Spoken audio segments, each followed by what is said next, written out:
Welcome back, everybody. Is lying and deception immoral? According to this pastor, lying and deception is not inherently immoral. Now, this pastor's been going viral for saying this, and it is a very, very stupid statement to say. Now, he may have an explanation for it, but to word it like that is wrong. And you may, and so I don't know how to make this right. It just makes me think that this pastor is a deceiver. It makes me think he's an antichrist. It makes me think he's a false prophet. And if there anybody who are Christians, if we have any biblical scholars, I want somebody to, grade this man, like our biblical scholars, our Bible pushers, our Christians. They go around the internet and they like to correct everybody. Here is a big pastor in a leadership position teaching that lying and deception is not inherently immoral. And that needs to be talked about. This should be a big discussion. And we need our Bible thumpers to come defend the Bible. We need to talk about, does this pastor know what he's talking about? But before we do that, I saw some good news early. We got a new channel member by the name of Wise Humble One. Thank you, bro.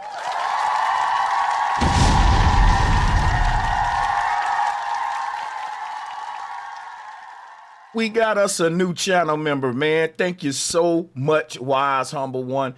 And let me go ahead and shout out all of my channel members right now. Let's give a shout out to my brother, Josh Waring. I see you. Let's give a shout out to my brother, Kai. I see you. Any more channel members in the house besides Wise Humble One, Kai, and Josh? We appreciate you guys for joining the channel. And let's drop a bomb for everybody in the chat room. Today, you will be allowed to call in, but it'll be one at a time. I'm going to drop the link. We need Bibles. We need Bible scholars. We need Christians. We need Gnostics. We need priests. We need ministers. We need theological minds to call in today. We definitely need our Hebrew Israelites. That's right. Hey, man, we need our Hebrews to weigh in on this one. Where my Hebrews at? That's right. Everybody that holds that Bible in their hand, you need to be talking about this. You need to be talking about this. If you use the Bible in your ministry, there is a big pastor out there that's teaching that it's okay to lie and deceive with your Bible. Oh. You ain't defending that Bible if you ain't talking about this. And if you know that it is okay to lie and deceive and you understand what Pastor Duffy's saying, then you need to be coming and educating the people on this controversial topic. It is big. It's all over the internet. Everywhere. I heard Richard from Boston the other day talking about this pastor. Let's drop a bomb for him. You're really not serious about this Bible and about this theology and about the studying of this scripture and the debating of the God's word. If this ain't a topic that you're dealing with, I'm just putting this out there to everybody that's watching this on a replay, all of my ministers, all of my Hebrews and all of them. Everyone need to do a stream and run this one around their camps and around their ministries. It is a big debate right now, all right? And you have people divided up with this pastor who's saying that it's not wrong to lie and deceive. And this is gaining a lot of momentum. Now, I've been covering it from day one. It's gonna get bigger and bigger. Eventually, it's gonna go viral. But you're hearing it here first, and you're having your shot to debate about it and give your voice on it here first. Let's play the video and hear a little 2-3 minute clip of what the big problem is here. What's going on? Sánchez cocinando. Here, get a shot of what's going on. If you want to join, click the link. It's pinned to the top of the chat room. We will be allowing callers on. Just stick around in the waiting room and we'll bring you up. And while this particular issue is actually a sin issue, it's not just Christians and the Bible that partake in discussing it. Let's take it back. I cut out a little 3-minute clip that should give you an idea. But I got the full video, and I might actually just review and react to the full video today. Don't tell nobody. Y'all get the likes and shares up. And while this particular issue is actually a sin issue, it's not just Christians and the Bible that partake in discussing it, but men for millennia have pondered and debated the ontology and morality of this particular sin. Now, that's a lie. That's a lie. Ain't nobody been sitting around debating, is it okay to lie and deceive when we know that the devil is the liar and the deceiver? Like, one thing I don't like about this whole clip, if he want to make a point and prove like how lying and deceiving aren't immoral, like, you don't have to set a false stage. This dude is a big devil. Now I see why he want to push lying and deceiving, because that is right there is a big lie. And if no one challenges this pastor, you are not a defender of the faith. Now, your Bible told you to put on the whole armor of God. And they didn't tell you to put the armor on just so you can look cute and sit in your chair. They said you can put the armor on so you can go outside and help fight this war of good and evil. And the question is lying and deceiving good or evil? Because you got a big pastor teaching that it is, and he got a lot of money, and it's a lot of little children listening. You need to be in on this discussion, people. I don't talk about small stuff.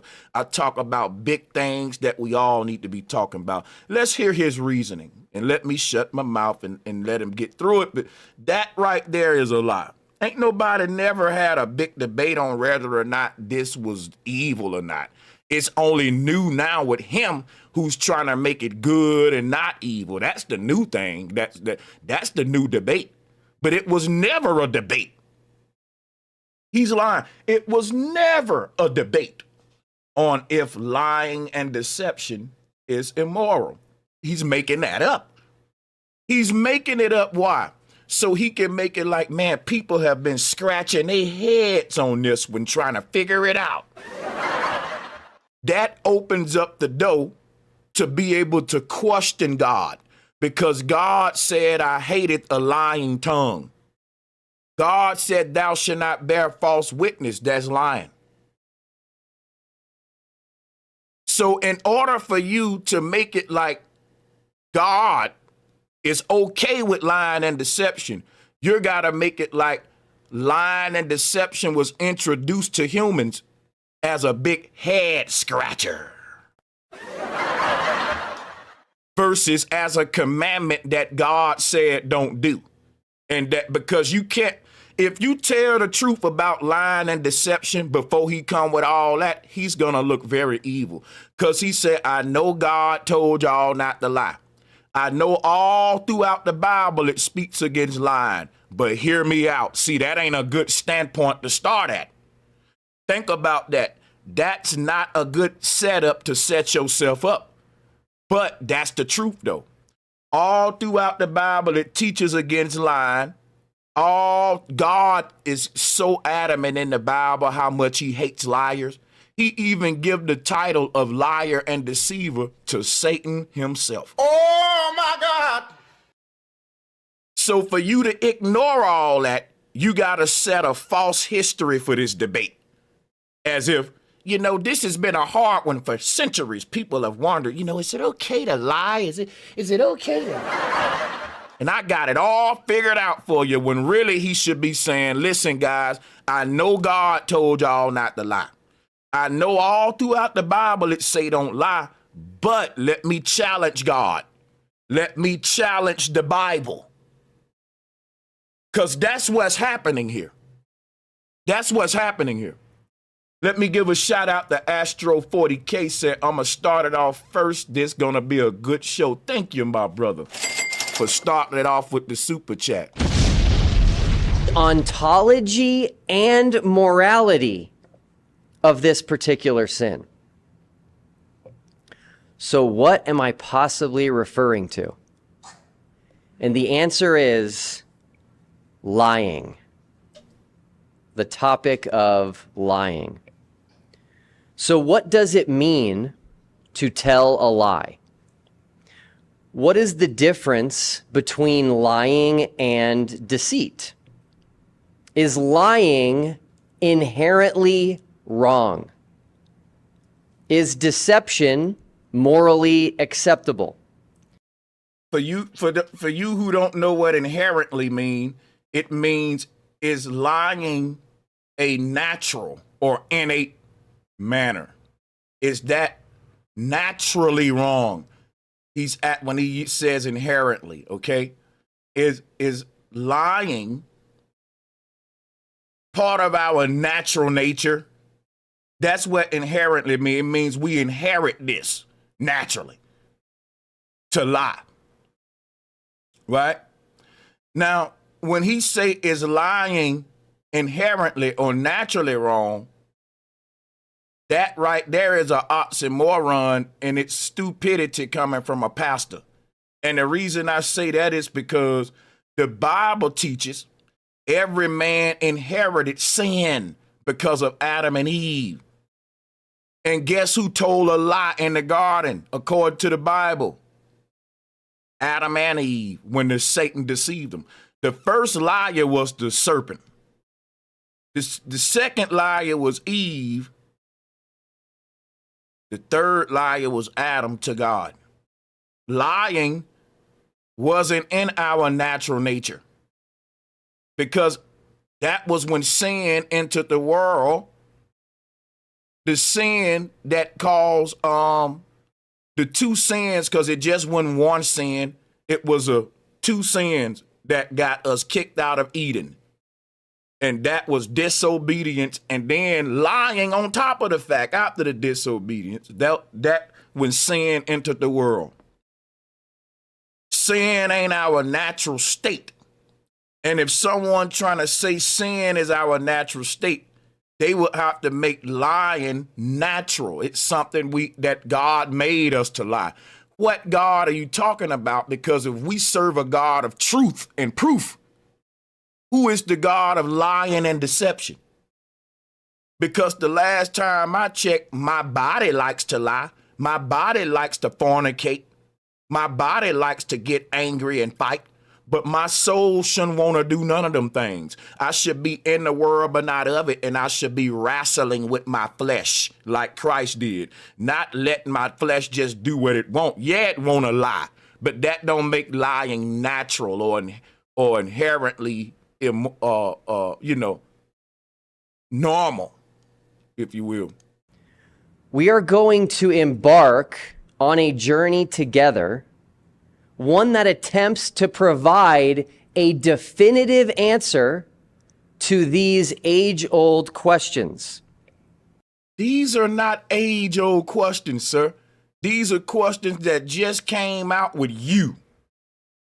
In fact, I've just heard this question. Drop a 1 in the chat room if y'all just heard this with Pastor Duffy.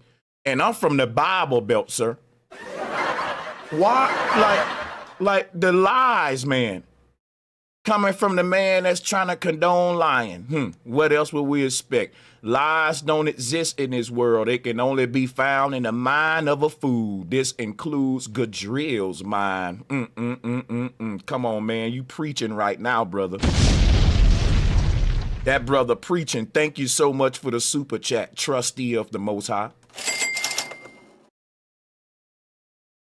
Where are my Hebrews and my biblical scholars and my pastors and ministers? I need y'all today. I need y'all today. This is a big one. Now, maybe I'm wrong but I don't think this was an age-old argument. This some new stuff that Pastor Duffy bringing out. Like, come on, man. Now, this series, which has had countless hours of thought and research put into it. Bro, you've put countless hours to figure out whether it's okay to lie and deceive. That man really want to lie and deceive bad. And he want to make it okay. When people want to do something, just like you got these pastors that, got their churches, they say it's okay to gamble. It's okay to have 20 wives. It's okay to have 50 private jets while people in your church can't feed themselves. People will justify a lot of immoral behavior with the Bible, and it'll take them countless hours trying to do it. Just like you heard him say, but it don't take you countless hours to read the Bible and just follow what God said, okay? You can do that in 2 seconds, man. God said do this and God said don't do that. Easy. The Bible's so easy, a fool can follow it. A fool can't even make an excuse and say, well, I didn't know I couldn't lie. I didn't know that it wasn't okay to kill. See, the Bible's so foolproof. Everybody gonna be judged, man, unless your mind just really messed up.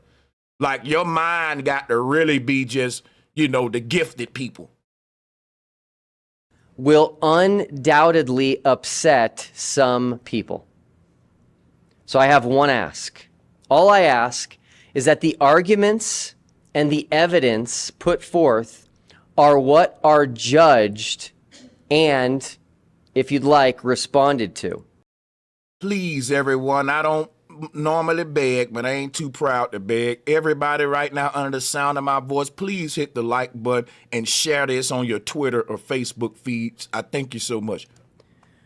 Do the definitions suggested and the ideas presented and the scriptures given, do they support my conclusions? So to begin, how did all of this come about anyway? Meaning me thinking about this for so long and now doing this sermon series. We all know what it means to lie, right? We all know that lying is wrong, right? So what exactly are we doing here? About to be deceived by a liar so that he can try to make lying and deceiving right when we know that is wrong. And he already setting a false stage. Instead of saying God said it was wrong, he's making it like it's something that we've been trying to figure out. You got to know deceivers and their tactics. Well, for many years, this actually goes back as long as I can remember, I've made notice of something. And that is this: people like to do things and say things that look and sound just like a lie, but they claim it's not lying due to some peculiar technicality or some... What in the world are you talking about, sir? Let me give a shout out to D. Allen Warren. Thank you so much, brother, for being a member. Weird explanation. Sorry. And then I've seen of lying and deception, and that is this. After carefully looking at both sides of the debate, and after taking a very deep dive into everything I could possibly find in Scripture regarding lying and deception, I have come to the conclusion. You got a rich man that's spending all this time to make lying and deception okay, instead of looking up scriptures on philanthropy. You use a rich pastor who's spending your time and money to push lying and deception is okay, versus do Christ-like acts. Why not get the Bible and let's look for the good things in the Bible to help your fellow brother and sister, versus let me figure out if I can lie and deceive. You need to peep people like this, man. Conclusion that neither lying nor deception are inherently immoral. So who want to debate this today? We have a caller on the line. If you're calling in, no profanity, and I don't want to have to, clean up the video and edit stuff, so no profanity. Camera must be on. And of course, you need to have a clean background. Now I'm letting on a caller, the first caller of the day. Let me drop the link. Do I have any Christians, any ministers, any Hebrews that would like to challenge this pastor or challenge Sanchez? All right. So as we wait on this caller, I got a video, and I think this is the full video right here on Lying and Deception. All right. And it's like a 40-minute video, so we definitely not going to probably review it all. But I can basically sum up Pastor Duffy's arguments for you. And his arguments is basically, what if a woman is running from a predator and she runs in your house and the predator comes to your doorstep and says, where is she? Are you going to lie to the predator or tell the predator that the woman is in the house? Right? That is the scenario that they are given. And I don't agree with that.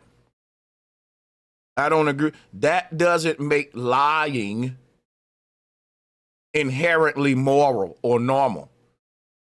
All right? According to the Bible, lying and deception are indeed inherently immoral. Okay?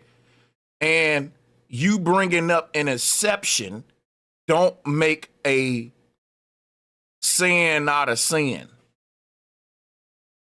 Y'all get what I'm saying? Let me give you another example. Killing is immoral. Murdering someone is immoral. Bringing up an exception. Okay? I'm going to give you an example. Murdering someone is immoral. But if someone break in my house right now with a gun and my son come from behind, sorry, hold on. My son come from behind him and unalive him, right? Right? Does that make killing now okay? Can a pastor say, well, he defended himself, so killing is no longer a sin? Killing is no longer inherently immoral. Just because there's exceptions to the rule, it doesn't mean we're going to do away with the rule, right?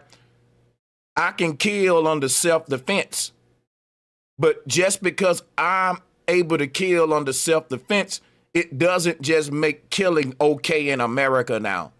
People just can't go outside unaliving each other just because it's okay to get away with it with self-defense.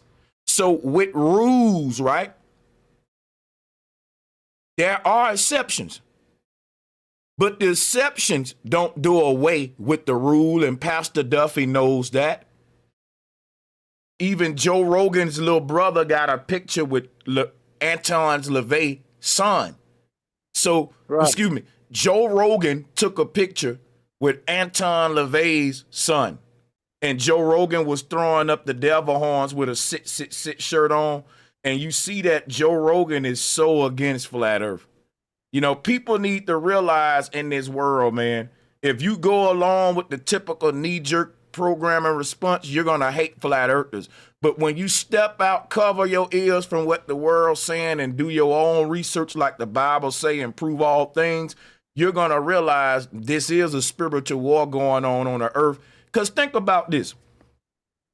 You got wildfires taking place. You got floods going on. You got wars all around the earth, sacred knowledge. And at the same time, you got the wars, the wildfires. We know that the government is using Operation Paperclip technology in California, the death ray beam from Tesla to create these fires. I prove that. So the government is rolling out a lot of advanced technology that we warned about. They're preparing for the fake alien invasion, which is going to wipe out a lot of people. And at the same time, all of this is going on, sacred knowledge. There's a huge push right now to silence flat earth. And don't nobody put it together like, if you got a bunch of people called flat earthers telling people space not real, we're enclosed in a dome, that directly goes against the alien invasion crap that they're trying to push.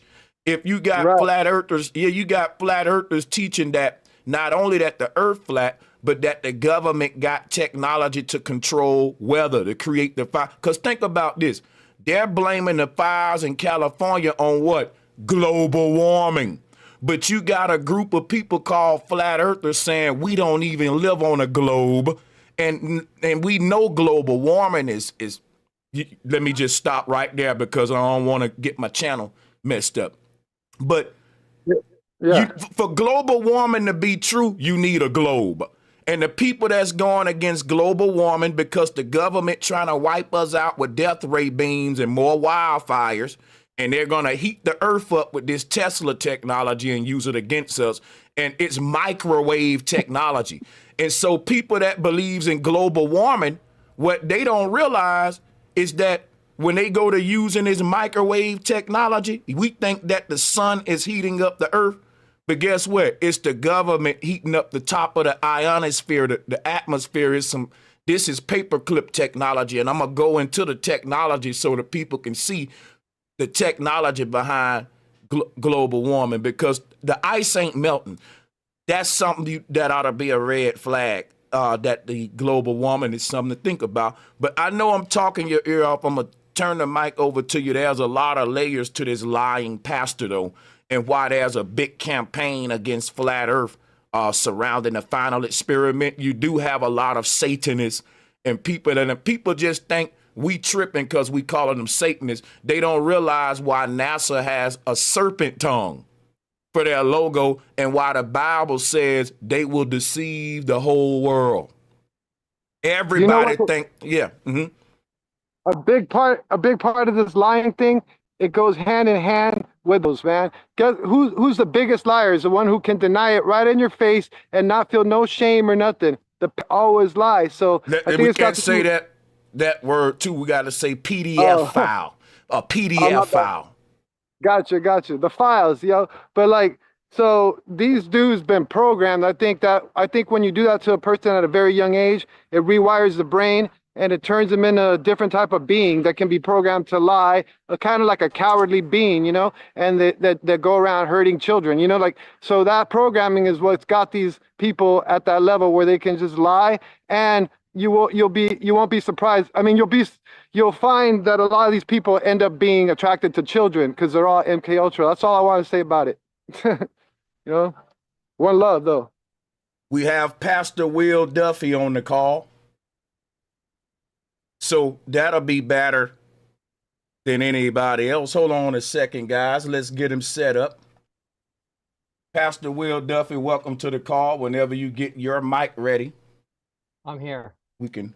Okay. So I take it that you've already been listening in. So today's show is basically a theological conversation. I'm from the Bible Belt. And first of all, let me just give you a rundown of why this conversation is important for me. A lot of people will say we need to question the final experiment because you are a pastor who condones lying and this. Maybe I shouldn't say condone. I'll say you teaches that lying and deception is not inherently immoral. Now that makes a red flag go up in a lot of people's head. And they want to scrutinize your works even more for that statement. And I think that you should be understanding as a pastor who's questioning the norm, which you know you're doing, because there ain't nothing wrong with that to say, hey, we've been taught wrong for a while and I want to be the pastor to correct this nonsense. But however, I don't think you're correcting the Bible or correcting a false teaching. I think that you're undermining a law that God wants us to follow. Me personally, nothing against you. But that right there makes you look like a deceiver, an antichrist, and a false prophet. And these are all the words I use to refer to you as of now, because I'm under the opinion that you are indeed what the Bible speak of in that nature, because lying and deception is something that a lot of men that I grew up with, Pastor Duffy, tried hard to overcome. I saw families break up because the husband was deception and lying. And you know, doing immoral actions and being deceptive. And these families were saved when the Spirit of God gave these men the ability to overcome lying and deception. So if those same men were to hear you say where lying and deception is not immoral. I never said that. Lying and deception are not inherently immoral. You mind if I replay the clip with you here today? We can play it with you together. That's fine. I hope you're coming in the Spirit of God too, Pastor, because I'm just a person that's really concerned with this issue of lying. And a lot of Christians are. I don't think you ought to be defensive about it. I think you ought to welcome all challenges, Pastor Duffy, because the Bible tells us Christians to prove all things. So when you come with such a controversial teaching, we're going to listen to the Bible. We're going to attempt to prove it or disprove it. And you should welcome that so that, you know, we follow what the Bible tells us. Let's play the clip. We finally get to my conclusion on the matter of lying and deception, and that is this. After carefully looking at both sides of the debate, and after taking a very deep dive into everything I could possibly find in Scripture regarding lying and deception, I have come to the conclusion that neither lying nor deception are inherently immoral. So I had you right. That's what I said. You said that you said. The first time you left out the word inherently. Okay, so let me ask you a question. Is killing someone inherently wrong?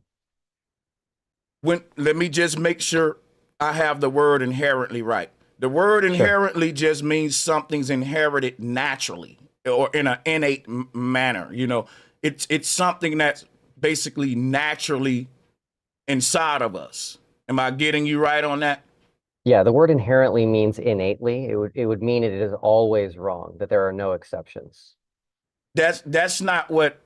No, it don't mean always wrong. Now there you go. You put something in there. Now I'm looking at the definition. I'll put it up on the screen, Pastor. The definition says right here, the adverb inherently means in a natural or innate manner. That's it. Is it? Yep. Is it something that's naturally in us? That's what. No. Hold up, Pastor. The word inherently is related to the word inherited. If I inherit something, it's naturally in me. Now you see why the word is called inherently? Do you care what I meant when I said it? I got to go by what the word means, but since you're here to explain yourself, I am a fair man and I will let you. Yeah, you go ahead. Thank you. It's only flat earthers that are confused. Everybody else gets well, it. Can you do me a favor real quick? Can you not address me as a flat earther? I'm a Christian before anything. So I'm coming to you now as a Christian brother who was trying to prove all things. And I don't get what you're saying, Pastor. I want your tutelage, not your bad energy. You're a pastor. Okay. So go ahead. Thank you. Okay, so it's very simple, okay? Lying and deception are not always wrong. End of story. I know that, but that doesn't. That's all I meant when I said it, and I actually did 4 sermons on it. I doubt you've listened to even one of them, and if you did, you would know quickly that's exactly what I meant. Okay, I know what you meant, but I'm debating what you said.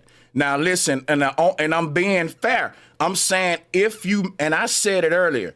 I said Pastor Duffy should have worded this differently because this doesn't come off the right way. I actually gave you that benefit of the doubt. I said I don't think he really meant what he said.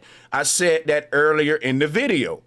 So I'm glad you're here to say, well, I really didn't mean it as said. Don't take that face back. We do that sometime, right?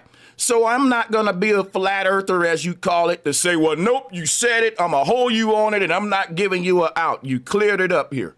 All right. So now people can look at this stream and they can say, well, okay, we all say some things and maybe we could have worded it differently. This is what Pastor Duffy meant. Because Pastor Duffy, you had people out there defending you as if you were meaning it that way. So I'm glad you're able to tell your defenders out there that, hey, guys, don't defend that because I didn't really even mean it that way. What I meant was this. And that makes more sense because we all know that killing isn't even always wrong. But if I say because I defended myself and I had to unalive someone, that now all of a sudden killing is inherently not immoral. Okay, lying is not inherently immoral. If I say killing is not inherently immoral because I had to defend myself and I had to kill a man, that'll be wrong. Killing is still inherently immoral, but there are exceptions and it ain't always wrong, but it's still an immoral act. But that will be, it's just like now, right? If I kill somebody, I'm going to go to jail. But if I do it in self-defense, I'm not. So there are exceptions, but you still is wrong to kill in America. That's still a law. So I'm saying the exception don't do away with the law, and your statement made it seem that way. So I'm glad you're here to say, well, listen, I said that, but I didn't mean that. So now no one can no longer hold that against you. It's cleared up. The definition of the word inherent is existing in something as a permanent, essential, or characteristic attribute. And so that's actually the best word to look up here and define. I like that definition. Okay, cool. I have ended flat Earth. What are your thoughts on that? Well, this is what my thoughts is on the final experiment. I would love, Pastor Duffy, now that I know that you're willing to come on the show, I would like to schedule a thumbnail and schedule us a big show that me and you can sit down and just talk about nothing but flat earth from all perspectives and the final experiment. That'll be just me and you for the whole show. Is that something you think that me and you can set up? You got my word. I'm down for it. Yes, definitely. Because the flat earth cannot, it's not possible anymore after the final experiment. It definitely is, and I'll give you this before we set that up. And I got my little calendar here. We're gonna establish a date right here today. But here's why I'll say that now. I'm gonna be honest with you, Pastor Duffy. You did debunk something. I'm not the other flat earthers. Now, I don't think you debunked the flat earth, me personally. I think what you debunked was the circling sun over the AE map, Pastor Duffy. And there were many flat earthers, Pastor Duffy, that were 50-50 on what does the sun do in Antarctica. No one knows because they never been. So they got to be honest and say, well, I believe it does this. I believe it does this. And then you try to complete your model with your belief, but you can't with a belief. So with the final experiment, I don't think you didn't give people a fact. You gave them still another belief that will leave their model incomplete. Why I say that is because they now have to believe that that this thing is real. You didn't fake it. Because listen to me for a second, Duffy. The flat earthers are in a position where they already a group of people that don't believe video footage readily. Easily. We like to scrutinize it because we found a lot of flaws in NASA's footage when it comes to space. So when you're giving us footage, we're going to do what the Bible say, question all things, prove all things, and be very biblical, accurate, and thoroughly in it. So when you prove something, it's no longer a belief, it's a fact.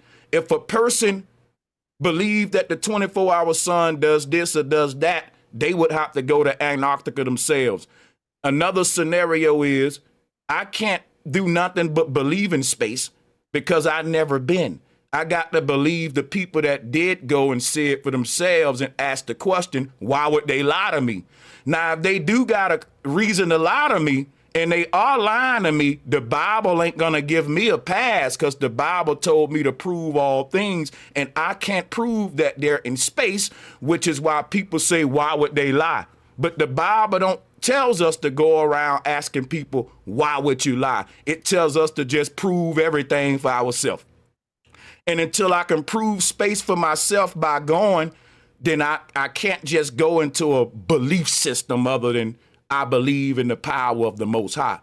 Okay, so now, and that's okay. God don't require me to believe in space. NASA do. God just require me to believe in God. Okay, Pastor, I can go to heaven. Okay, now I'm trying to answer your questions, but you can definitely interject. Go ahead. Yeah, I think you should be consistent then and do not believe in a dome until you see a dome with your own eyes.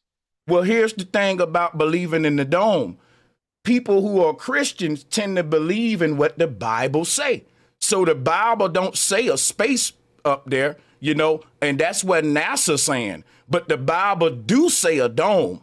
Now, I didn't see Jesus walk on water, Pastor, but I believe that there was a man that walked on water at some point in my life. So guess what? The Bible gonna give us a lot of things that we can't see, Pastor, that we just have to have faith and believe, and you should know that as a pastor. So that wasn't a good example, and I hope you would realize, right, that I'm here as a Christian that's only concerned with doing what's right and staying in alignment with the Bible. And I don't think when I'm going off into man's understanding about my reality, I'm doing that because the Bible speaks of a dome. And for me to go with what NASA's saying, I got to disagree with the Bible.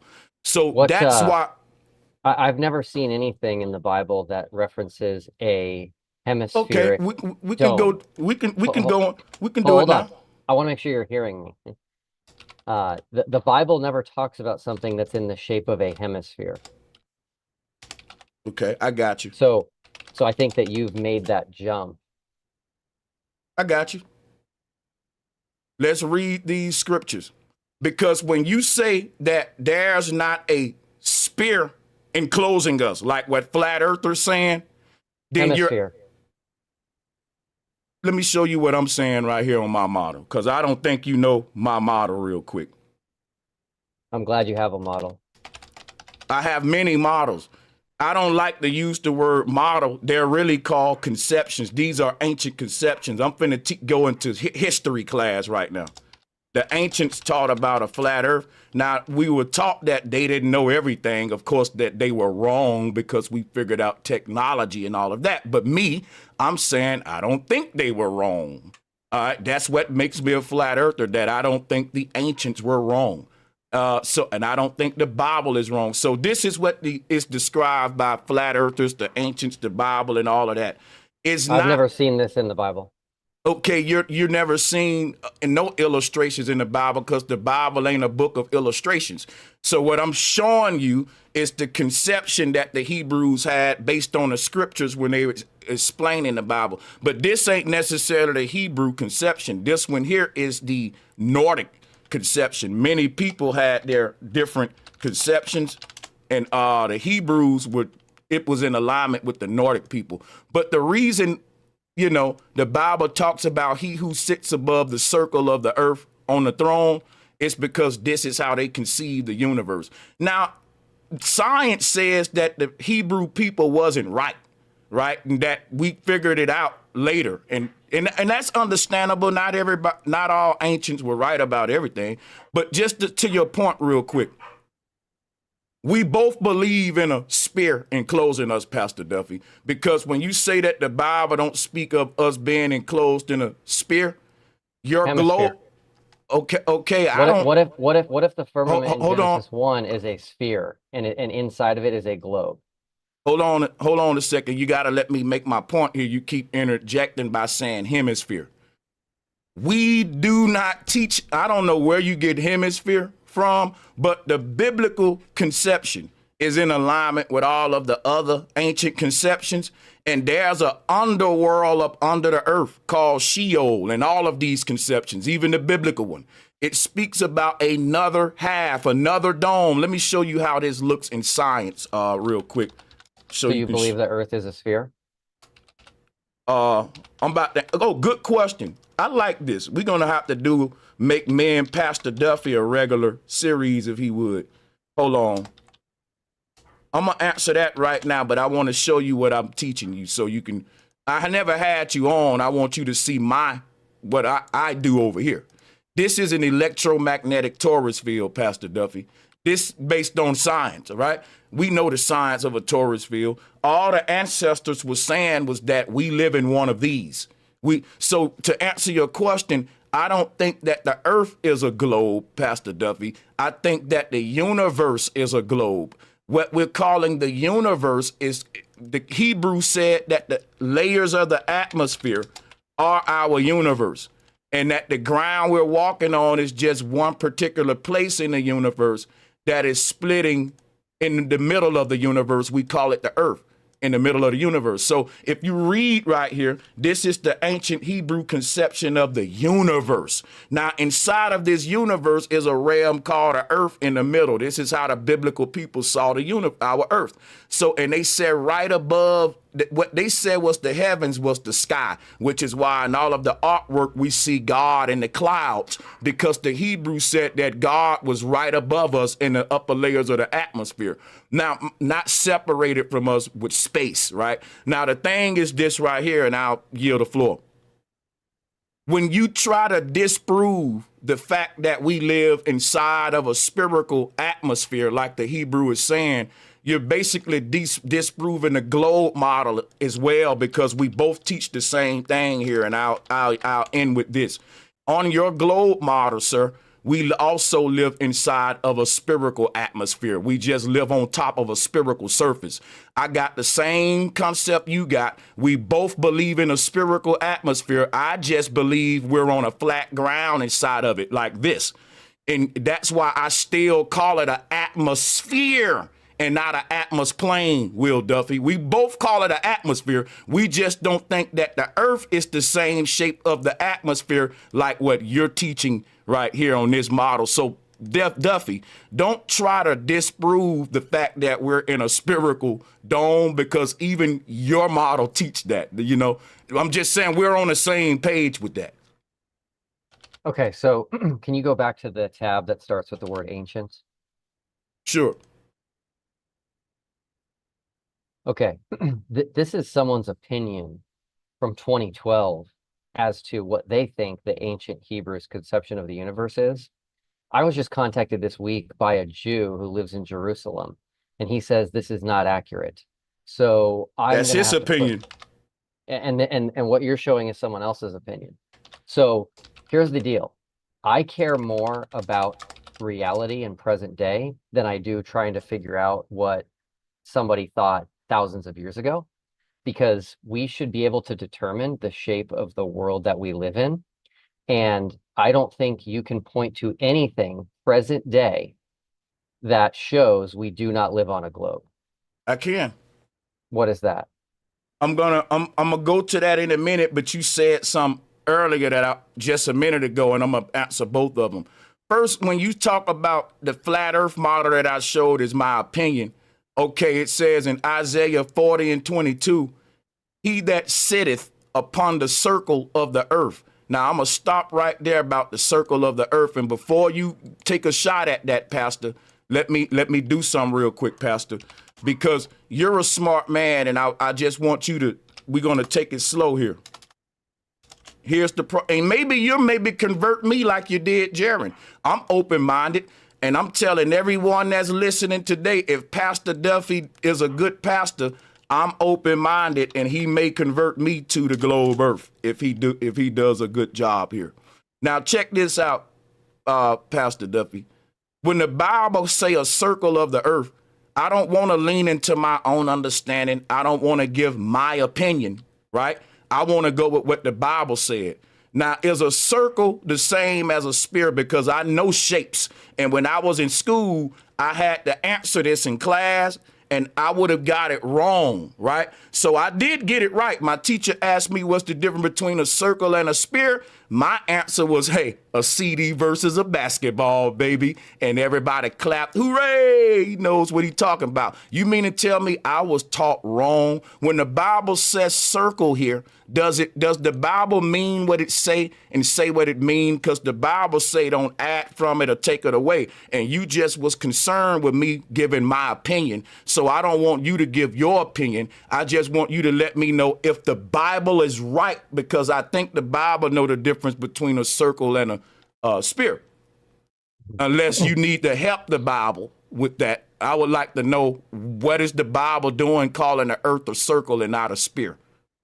So most of this verse, maybe all of it, is not literal, right? He doesn't Oh, literally wow. sitteth upon the earth.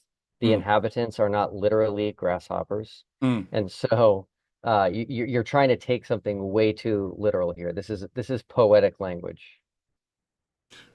So we shouldn't even take none of the Bible literally, right? Because when you say that the people aren't really grasshoppers, the Bible aren't calling the people grasshoppers. It's saying they are like grasshoppers. It say, and the inhabitants thereof are as.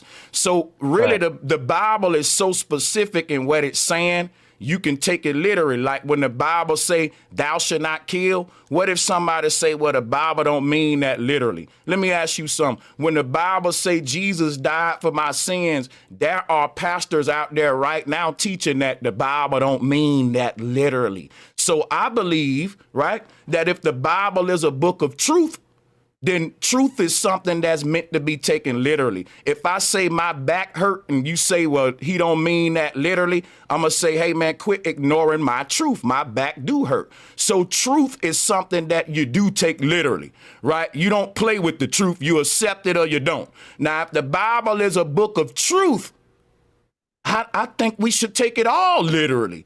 And the Bible lets us know when to not take it literally, just like this scripture just said, we are as grasshoppers. So nobody can come along like you tried to do and deceive me and say the Bible is saying that the humans are grasshoppers. I can take the Bible literally because the Bible explaining itself in detail. It's saying the inhabitants thereof are as grasshoppers. And the only way I would have to say, well, don't take the Bible literally if the Bible referred to me, if the Bible literally called me a grasshopper, but it didn't do that. It said, or as. You misread that. And I don't know if it was on purpose or not. But I think the Bible, you either take it all literally or take none of it literally, because it says don't add and don't take away. It's a book of truth, and we take the truth literally. Okay, so let me explain. I'm still standing by that this is poetic and figurative. Not all scripture is poetic. But one of the beautiful things about a sphere is if you are above it, which if you look here on the right-hand side, it says he sits enthroned above the circle of the earth. With a sphere, wherever you are above it, you are above a circle. The No. horizon is a circle on a sphere. When you're Well, looking at a sphere, you can only see half of it. And what's the shape that you see is a circle. So you again, no, I made a prediction and I I was don't right. understand that one. I don't understand that, what you just said. I'm lost. If you grab a globe, no matter And which way you face it, you right. will only see a circle. You will always see a circle. And guess what? You wouldn't call it a circle. That's just like this, right? When That's a NASA, circle. hold on a second. When NASA went to the moon and they so-called took a picture at the Earth, they didn't call it the blue circle. They call it the blue marble because they're smart enough to know the difference between a CD and a basketball. I'm not gonna call that's. Let me show you what you're doing real quick, Pastor Duffy. Well, Let me just show I, you I, this. I do need to tell you, I made a prediction, and so far my Hold prediction's on about true. your prediction real quick before you become a prophet. What you just did with the globe, that's like me saying these railroad tracks is a triangle. That'll be a lie. They're not a triangle. My perspective is making them one, and that is an illusion. Why would I refer to the illusion versus the truth, right? We know that it's a globe. Just because my eyes see it as a circle, I shouldn't call it what I see it as. I should call it what it is, Pastor Duffy, right? So I see this as a triangle, but I know that it's parallel lines, so I'm going to call it parallel lines. Well, you should You should teach flat earthers that when shadows do this, they're No, I want to actually teach you parallel. something right now about why I want to call a circle and a spirit. One thing at a time. I want to teach you right now the difference between a CD and a basketball, and the fact that the Bible means what it say and says what it means. So do you understand now that just because I see the earth as a circle right here doesn't all of a sudden make it a circle? Because if it does, then you're a flat earther now, sir. Welcome to the team. The outer perimeter of what you can see on that picture is objectively a circle. I know what my eyes is seeing, but let me ask you a question. Do we live on a circle or a globe? Just pick one. Globe. What should I call it? Call it whatever you want. Globe, sphere. So whatever. then if I can call it whatever I want, then leave me alone for calling it a flat earth then, sir. Why don't y'all leave us alone if I can call it whatever I want then? Can you answer that one? I care enough about people to point out when they're wrong about something in the present, about our current reality. And again, I don't think you can point to anything present day that shows we do not live on a globe. Okay, so let me explain something to you. Let's just say, because you know everybody is out there calling flat earthers some religious cult, and I really don't like that term. But let's just cut the bull crap. Let's just say let's entertain that. All of our enemies are saying we're not scientific, we're just a religious cult. Let's entertain that. If we are a religious cult, Pastor Duffy, that's another reason you should quit antagonizing us, just like men that's trying to be women. You can't bully them based upon sexuality, religious beliefs. So when the world call us a religious cult, then they should treat us just like they treat the Church of Satan. You're a pastor. You care about people being wrong, right? There are people out there with satanic churches in America right now, sir. In the military, they are putting satanic churches in the Navy right now. You're a pastor for Christ, right? I'm going to tell you right now, most of these flat earthers, they love God, even though let's say they're wrong about the shape of the earth, Duffy. They ain't wrong about God. So you and these flat earthers got something in common. Y'all serve this. Hold on. Let me just finish.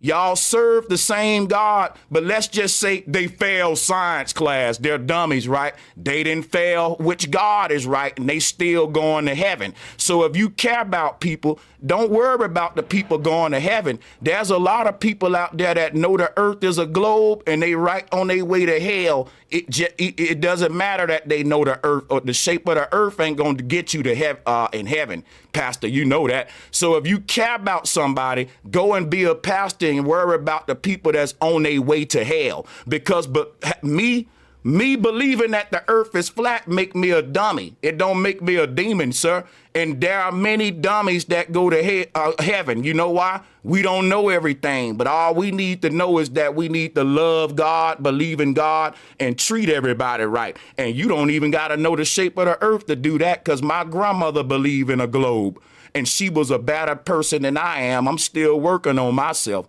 So I think pastors, because they're not scientists, we need them to spend their money and time on helping humanity become a moral collective, because right now the world going to hell, and it ain't because somebody said the earth flat. So I would argue with you, if you really care about people, that you would prioritize your time and money to people that's on their way to hell. Okay, so here's what I'll say. The quickest way to get someone to not listen to you and to not take you seriously is to tell them we live on a flat earth. It's to tell them lying and deception is not inherently immoral. It's not. So here's the deal. If we want to convince atheists that God exists, if we want to convince people that Jesus Christ died for our sins and was resurrected, the way to do that is to not be wrong on something like the shape of the earth. I disagree, because I'm going to tell you right now, Pastor, if you are a pastor and you can't get someone's soul to heaven without talking to them about the shape of the earth, you're a horrible pastor, because I'm going to tell you just my opinion now.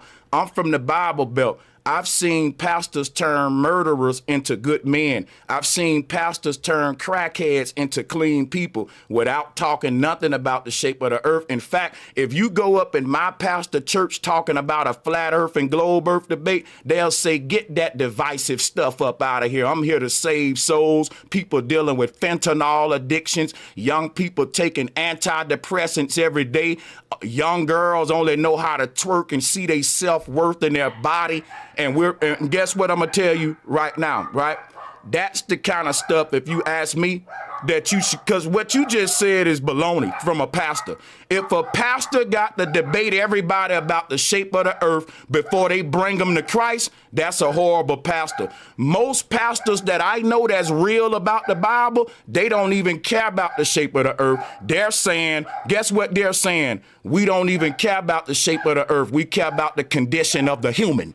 And you can do one without worrying about the other, because people that go to therapy, they therapists don't gotta debate them on the shape of the earth to help them get over their depression, to help them get over their frustration. If every Christian that come to you, you gotta ask them, are you a flat earther, and have a debate with them on that, then I think you're doing a horrible job as a minister, because people have so much other bigger stuff. I'm a flat earther and I got bigger stuff going on in my life than the shape of the earth. I got all kind of drama in my life and stuff besides just debating people about the shape of the earth that a pastor can help me in versus debating me on my cosmological ideology. If I go to a pastor and I say, Pastor, I'm really hurt, man. My mama's suffering. I almost want to give up on life. And he say, but wait a minute, before I help you, I need to know if you're a flat earther or a globe earther so we can debate. I'm going to walk out of that pastor's church and I'm going to go to the pastor that's just concerned with the shape of my heart, the shape of my soul.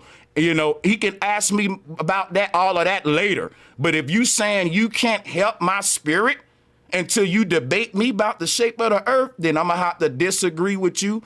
And, sir, I'm going to just have to let you have your stance on that. That's horrible, if you ask me. Yeah, that's not what I said. So let me restate it. That's what I get from what you said. Let me restate it. As soon as someone knows you believe the earth is flat, they're not going to take anything you say seriously. So if we want to be successful in convincing people that God is real and that Jesus rose from the dead, we can't have a belief like the earth is flat, which is objectively false. And I'm going to tell you something right now. People take me serious every day, sir. They just don't take me serious when it comes to cosmology. There are several people that subscribe to my channel, Pastor Duffy. They say, Sanchez, as a poet, you really inspire me. You motivate me. You help me through depression. But I don't agree with you with the shape of the earth. So this is how a human mind works, Pastor, because apparently you don't really understand how it works. A human mind will take a car mechanic serious on car things, but the human mind won't take the car mechanic serious on brain surgery. Now, the human mind will take a brain surgeon serious on brain surgery, but the human mind won't take the brain surgeon serious on car mechanics. So everything in our world is compartmentalized, and just say I'm wrong about the shape of the earth. I'm not wrong when I tell a person they need to go to God and not follow devil. So the fact that you got more smoke for me than the church of Satan make me think that you're part of the problem, sir, because you're saying I need to spend my time battling some people on the shape of the earth who no one even takes serious. So why you're taking them serious? If according to you, no one takes flat earth serious, then you wasting your time, man. You're wasting your time with a small group of low-life bum morons, right, that no one even takes serious, but people take the church of Satan serious. People take these gangster rappers serious. You got young kids pledging in gangs and they taking this gang stuff serious. They taking drug use serious. But according to you, ain't nobody taking flat earthers serious. So you're wasting your time no matter how you try to cut this, Pastor, and you keep rewording yourself over and over. What I did is I started by focusing on individuals, and I realized that wasn't going to be a valuable use of my time. So I decided to just end the whole thing. So I ended flat earth. And so for those of you who are willing to see it and admit it and acknowledge it, I have freed you from a future life of wasting your time on something that is false. And I think I did everybody a huge favor with that. But you didn't succeed at that because you got a bunch of flat earthers now. They're still flat earthers, sir, including me. So I will tell you this. In your mind, you succeeded, but I'm going to tell you what happened. What really happened, what you succeeded at doing was convincing globe earthers who already thought that they were on a globe earth that they were indeed right. And the flat earthers didn't do nothing but realize, hey, man, it's just going to be harder now to get a person to open their mind and look into what the ancestors was teaching. So I'll give you that. You made it harder for new globe earthers to discover flat earth. I'll give you, if that's what you want props. Well, no problem. I ain't gonna hate on you for that. But if you think that you got like you destroyed the flat earth community, man, we here alive, well, and strong. Don't you know most flat earthers are still flat earthers today?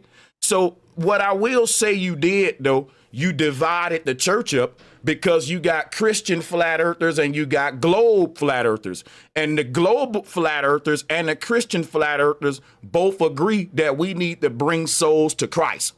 Now, you got them fighting each other on the shape of the earth versus winning souls in these end of days, Pastor. Because I'm going to tell you something, Pastor. People in my hood as a black man, I'm from the ghetto. They don't care about science or the shape of the earth. They care about killing, drug dealing, stealing. If you try to talk to them about the shape of the earth, they'll laugh at you. They don't care about science. They care about gang banging. They care about sinning, lying, deceiving, and all that kind of stuff. So the pastors in the world right now got their work cut out for them. And so if you running around debating people that folks don't even take serious, you wasting your time, man. You need to be bringing souls to Christ. And you got Christians who believe in a flat earth and a globe earth, but they both believe that these souls is on their way to hell. And you don't want to divide them when their mission is to bring people to God, because God don't care if you know the earth flat or not. And again, if you can't bring a soul to God without debating them on the shape of the earth, you're a failure as a pastor. Because why? You just said flat earthers, people don't even take them serious. So if you can't bring a soul to Christ without debating a group of people that don't nobody even care about, that's crazy, because the average person in this world, they don't care about this debate. I'm serious. They care about making money every day and trying to get ahead in life. And they're depressed and they're on all kind of antidepressants. And if you walk up to them talking about the shape of the earth, they will say, Pastor, with all due respect, I don't care about the shape of the earth. Whether it's flat or round, I'm catching hell. I get that every day. I get that every day. The number one thing that flat earthers get is, who cares, man? I'm struggling in life. So if you know, and that's my thing is if as a pastor, that would be a better approach to say, you know what? Forget the shape of the earth, both sides. What's the shape of your spirit? Because Christ's on his way back and he don't care if you know the shape of the earth.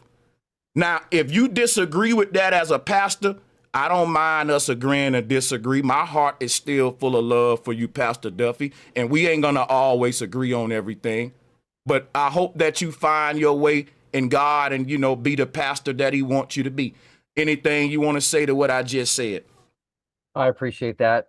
I am hearing on a weekly basis of people who are leaving flat earth. So they're leaving flat earth in very large numbers, and it's only going to continue because we're continuing to release all the information and the data and the experiments that we did while we were in Antarctica and Chile. And so I'm very encouraged. I think this is a step in the right direction. And I do agree with you. Despite our disagreement on this, we agree on other things, and I'm thankful for that. And one thing about I'll say about you being concerned with people leaving flat earth, Pastor Duffy, you are familiar with the great apostasy. The Bible talks about many Christians that's going to leave and turn away from God in the end of days. So, like I said, you are focusing on people leaving flat earth, which is a group of people that's less than 1% of the earth, and ain't nobody taking them serious. But everyone's taking the Antichrist and a false prophet serious in the world at this time. And according to the Bible, it don't say that the church gonna fall away because of these small group of tinfoil hatters that everyone laughing at. It say the church gonna fall away for wickedness. And if you look at what's going on in the world right now, that's what's going on in the world. It ain't because flat earth, it's because the devil. Now, the thing is this, you're going to always have groups of people wrong about stuff. And I don't think I'm wrong as a flat earther, but I'm just entertaining you, right? You're going to always have people wrong about stuff. Just like during the pandemic, you had health experts debating on whether or not the jab was even something we should get or not. And they both got degrees. People not always going to agree on scientific things. But as a pastor, that doesn't concern you. As a pastor, you only need them agree on that there's a God, and that if you don't follow that God, there's a place for your soul, right? So my thing is, you're worrying about people leaving a group of people that's less than 1% versus most of the world leaving and turning away from God right now, sir. Yeah, I've done my part. I'm happy, and I am going to move on to bigger and better things. So I'm going to clap it up for that, because guess what? I will say that the final experiment did a lot of damage to flat earth, but it didn't debunk it, right? You can do damage to a group without debunking that group. And if you don't debunk that group will still live. It still will stand. And until you legitimately, and I'm going to say this, you sat down here with me and you gave me a legit bill, I think that this conversation should win you more respect from flat earthers based upon the fact that you've been calm, you've been respectful. You don't agree with what I'm saying, everything, but it shows we can have these dialogues. And that just because Pastor Duffy, let me say this, he hates flat earth, guys, right? But that don't mean he hate you. And again, he does agree on a lot of the moral issues that I brought up. So maybe we can move forward together, because we don't want to divide the church, flat earth versus globe earthers in the church.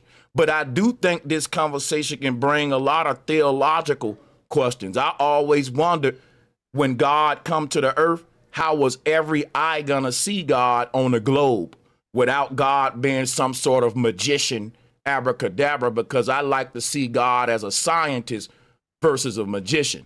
And if God is a scientist and an architect, he actually built in the earth's design how he would come back and every eye will be able to see him. And that would be the flat earth conception. So I would always wonder how that would work on a globe. Maybe as a pastor, man, you can tackle that one together. yeah, I do have to catch my flight. Pastor, I'll talk your ear off. I'm a talker. So, but I thank you for coming. It was a treat. I wasn't expecting it. And you're welcome here anytime. Despite what anybody say, we're going to make you a moderator on this channel, right? You could come over here anytime. So we appreciate you, Pastor Duffy. Thank you. Take care. You too. All right, that's what's up. That was a very beneficial exchange. We know that that's going to go viral. Oh, man. Yo, we about to go viral with that one. Did y'all hear? Hey, yo, we about to go viral with this one. Sánchez Cocinado. We're going, bro, I just Billy Carson, y'all, Pastor. Ain't no way around that one, bro. I just Billy Carson. Listen, I rocks with Pastor Duff, but let me not say I rock with him, because the flat earthers gonna turn on me. What I'm saying is that could have went left. That could have been, but it was very respectful, and I was shocked. So he did lead by example as far as being respectful. Now, bro, so the exchange me and Pastor Duffy just had was very professional on both sides. It was awesome. It wasn't a shit show. It was a boom, boom, boom, boom. Listen, let me drop a bomb. Bro, that's finna go viral. Now, if that don't go viral, we know the algorithm is crazy. Because that was perfect content, respectful, professional, and then just, like I said, salutes to Pastor Duffy, man, for coming on. Because I don't mind debating if it's fair and respectful like that. So, Rob, you are the next caller. Thanks for calling in, man. Can I get my flowers? You know I what? brought him in there. I brought him in here. Yeah. Let me give you your props and all that, man. I'm gonna do it to where you can hear it real quick. So hold on, man. We want to screen share to make you can, you know what I mean? I don't know if you can hear the audio, but we dropping the bombs and clapping it up for Rob right now. Thank you, brother. That's for you, brother. Honestly, I want you to know that all I want to do is talk about it, man. That's all I want to do. Whether I got to bring people in, I try to get people to go anywhere and talk about this stuff because it needs to be talked about. Now listen, I know the play that's going on, Rob. I'm a chess player. I know eventually that you guys want to have a conversation with how I feel about the final experiment in flat Earth. Pastor Duffy thinks he destroyed flat Earth, but he didn't. I told him what he destroyed. He destroyed the circling sun over the AE map. If he want to destroy the flat Earth, he got to go debunk the spirit level flight test, the Puget level laser test. And I don't want to debate you on it because this pastor got to spend his money to go and debunk that. Rob Skiba did a Chicago skyline test and debunked that. It wasn't a mirage. He got enough money. He need to quit. See, he want to debate some things, but some things he want to throw money at. Now, why don't he throw some money at debunking the real test that proves the ground is flat, not what the sun is doing? Okay. So you're basically saying he disproved scientific flat Earth, but he still has to disprove religious flat Earth. No. I did not say that. You saying, why do all of you liars and deceivers play these games? Isn't that right? Isn't that right? Let me take a minute and answer you, and then we're gonna call out some love for the people supporting the show with the donations. I see y'all. That was a cool move I did, though, right, bro Sanchez? That was a cool move, right? You know, but what happens is you take a cow, and that cow will milk you a whole bucket of milk, and when he walk off, he'll kick it over. That's what you just did, sir. Because you brought Pastor Duffy on here. Bothering you, all the emails I do, I bother you ask more than anybody. You know I do. You think I mean hard, man? I want to have Rob. About this, man. Can I share something with you, Rob, man? Please, I want to know what you think, man. Guess what, Rob? I'm this from my heart. I believe you, Pastor Duffy, Jaron, and everybody that's coming out the flat Earth right now. I believe y'all all know that the earth is flat, but that y'all are part of some sort, I don't know what to call it. Freemason, maybe NASA. I don't know who y'all with, Rob, but I want you to know that I know that y'all are some sort of organization that are working with some sort of other organization to take down this thing. And I know how much of a threat this thing is, Rob, but I know in my heart that I got the truth, Rob. And I know that the world full of lies. And I know that I'm going to live the rest of my life feeling like Christ being crucified for the truth that I got. I'm prepared for it, Rob. But just like Christ, I want my enemies to know that I know who you are. And to some degree, I have this weird love, even for my enemies, just like Christ had. I can't explain it, but much love, Rob. Much love, bro Sanchez. I love arguing, man. Well, I'm sorry, not arguing. I love conversating about this because, like you said, what you just said, I'm not about the lies too, man. I don't like the lies. And that's the whole thing. If it's just based on facts, then we should have a resolution to things. Everything has facts to it. We can get to the facts. There's going to be a resolution. So I just know if I stay around long enough, there'll be a resolution. Well, I thank you for not denying the fact that y'all are part of something. I'm glad you didn't say no, we're not. You didn't deny that. But can I ask you something real quick? What is it though? If you can talk about it, like what are all y'all part of? Like, is it some kind of program that NASA got, but with the science communicators? Because I heard YouTube was paying people to like combat certain ideologies online? Is it some kind of country? Can you go into that, or you got to be quiet about that? I don't know anything about that. I've never been approached by anybody to do anything like that. I'm just a guy who sits in his garage and argues with pseudo guys on the internet on crazy things they say. That's it. Oh, No, it's nothing snap. special. Well, you know what it is, man. I think it's people like, we go through our life and we learn things. So wait a minute. Let me ask you a question. Do you think that Neil deGrasse Tyson is a pseudoscience?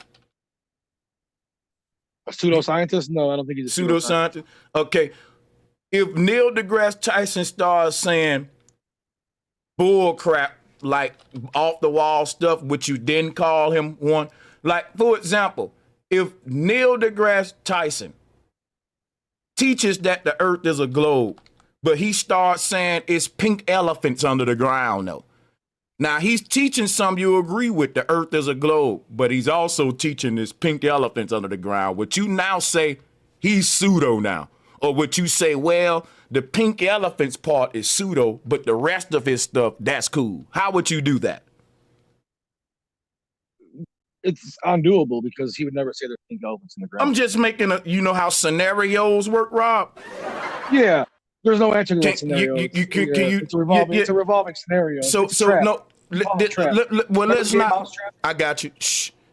I got you. I don't got to give you a scenario then. Since you don't do well with scenarios, let me just be blunt with you. Do you throw the baby out with the bathwater? Because you agree with Neil deGrasse Tyson about the shape of the earth, and because of that, you're saying he ain't pseudo. But what if Neil deGrasse Tyson got a personal ideology, and then you get to know him and you realize his spirituality or something?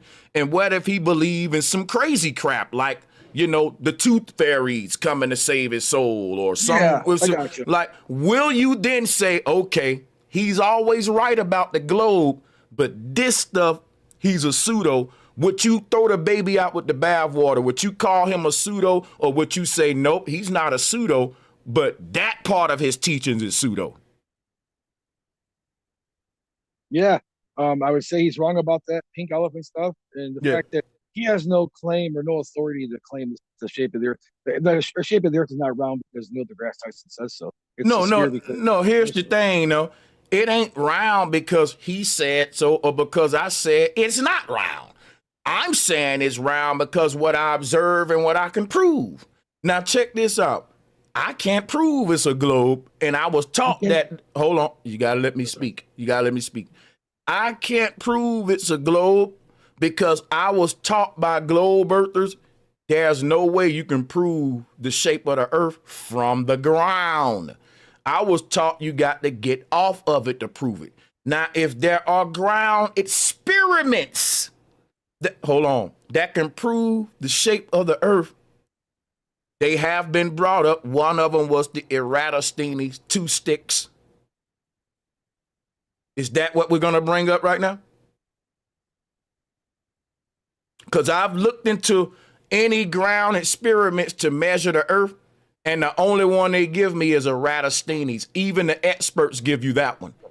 So Eratosthenes. However you want to pronounce, bro, tomato. No, it's his name. Tomato. Yeah, but you said something wrong. Listen, let me tell you something about my name, right? People call me Broderick, and they call me Broderick, and they call me Broderick. I'll accept either one, man. It's okay. Tomato. Everyone's tongue don't make the same dialectical impressions. So we all can't articulate things the same way, which is why no one gets mad at a Jamaican man for saying mun. He don't say man. He say, hey, man. And you don't say it's man, not mun.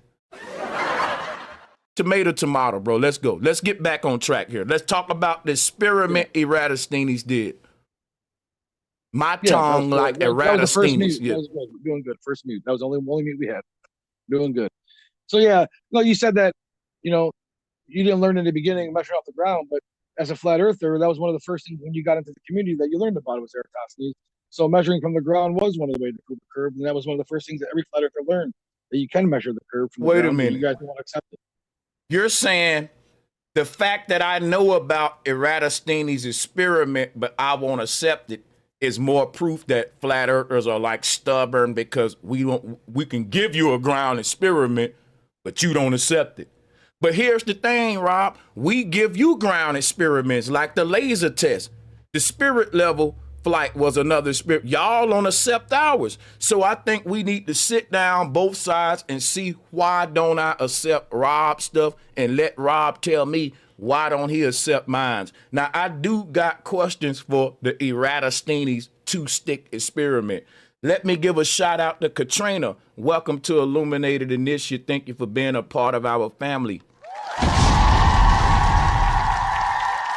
Hold up. Big shout out to my sister Katrina. Rob. Yo. You know, a contradiction is that people say you cannot detect the curve from on the ground because the earth too big. But you telling me a man measured it with 2 sticks and no one never done the experiment again after him. That is so bizarre, bro. Oh, no. Thousands of people have done it after him. College kids do it every year. It's been done probably over 1 million times throughout history now. Okay, show us you do it. Actually, you know what? We can wait a minute. We can do it live. Wait a minute. How do you measure the circumference of a ball 24,000 diameters across, right? Listen to me before you answer. Standing on it, if I can't even, y'all are saying you can't detect the curve of the earth. You can't measure some you can't detect, sir. Now, what you can do is make an observation of a shadow of the sun and say, well, that proves I'm spinning and I'm moving. That ain't science. That's the whole thing with Isaac Newton sitting under a tree saying that the apple fell because gravity put it down. That ain't science, which is why I can debunk gravity. The average person gonna listen to a flat earther and really think we're slow. But I don't mind. When a person start to really question their reality, they'll see that people like me, right? I graduated science with flying colors. I went on into the Air Force to take aerospace science and passed it. I know the globe model in and out, which is why every time I'm debating globalists, I have to throw them little tips and say, hey, man, this is what your model teach. And a lot of them will take me and they won't even be mad. See, yeah, that's what it teaches. And they'll go right back to debating. Like, it's crazy. But yeah, I know. Check this out. I got to take a minute to call out donations, man, because I really appreciate the love and the new members. I just appreciate you guys. Shout out to Resty. And thanks for being a member too, Resty, and thanks for your donations as well. Resty said lies don't exist in this world. They can only be found in the mind of a fool. He said that Taurus, though, for sure, that's what got him. Hey, listen, I'm going to cut that debate out with Pastor Duffy, and you know it's going to go viral. And I'm not saying I won or lost. I'm just saying the exchange was listen, shout out to the Dream Detective. He said, bro, Sanchez cooking. Shout out to Church of Hurts. There will be no fresh water contained on the globe. These are all facts, and I want to thank you all for the super chats. These are facts. Matt Savage said, preach, brother. Yeah, I was the preacher, and he was the pastor. Hey, shout out to Marty. Flat power to you. Thank you. Shout out to Just Be Real. He said, heat him up, Sanchez. Much love again, once again, to Matt Savage. And once again to Astro 40K said a flat earthers leaving was fake FE. Stop the cap, Duffy. Interesting. Shout out to Awakening Minds. Hey, Duffy, did you notice the plane flying upside down on the way to Antarctica, which is on the bottom of a globe? Did you notice the curve? Appreciate that, Awakening Minds. Just Be Real. Said, nice work, Sanchez. Straight facts. Thank you, brother. Said, you killed it, fam. That was fire from my brother, Awakening Minds. Once again, salutes to all channel members and everyone that hit that super chat today. We appreciate you guys. What you got for me, Rob? Rob, guess what, man? You know we can't smoke on here, But what I'm gonna end up Oh doing, no, I'll get off cam. I'll get off cam. yeah, smoke off camera for me. Yep. But yeah, I can blur you out when I edit this though. That's all. Thanks to YouTube having these excellent tools. Well, I just wanted to jumpstart this flat earth conversation. I know you ain't gonna admit it, but I think you've been trying to avoid this and shit. So now I brought it to the front door. Now you got to answer the door. And Will Duffy don't back down. He'll bring some heat. You might have caught him off guard a little bit. He wasn't expecting to be, because he deals with other flat earthers that are dumb.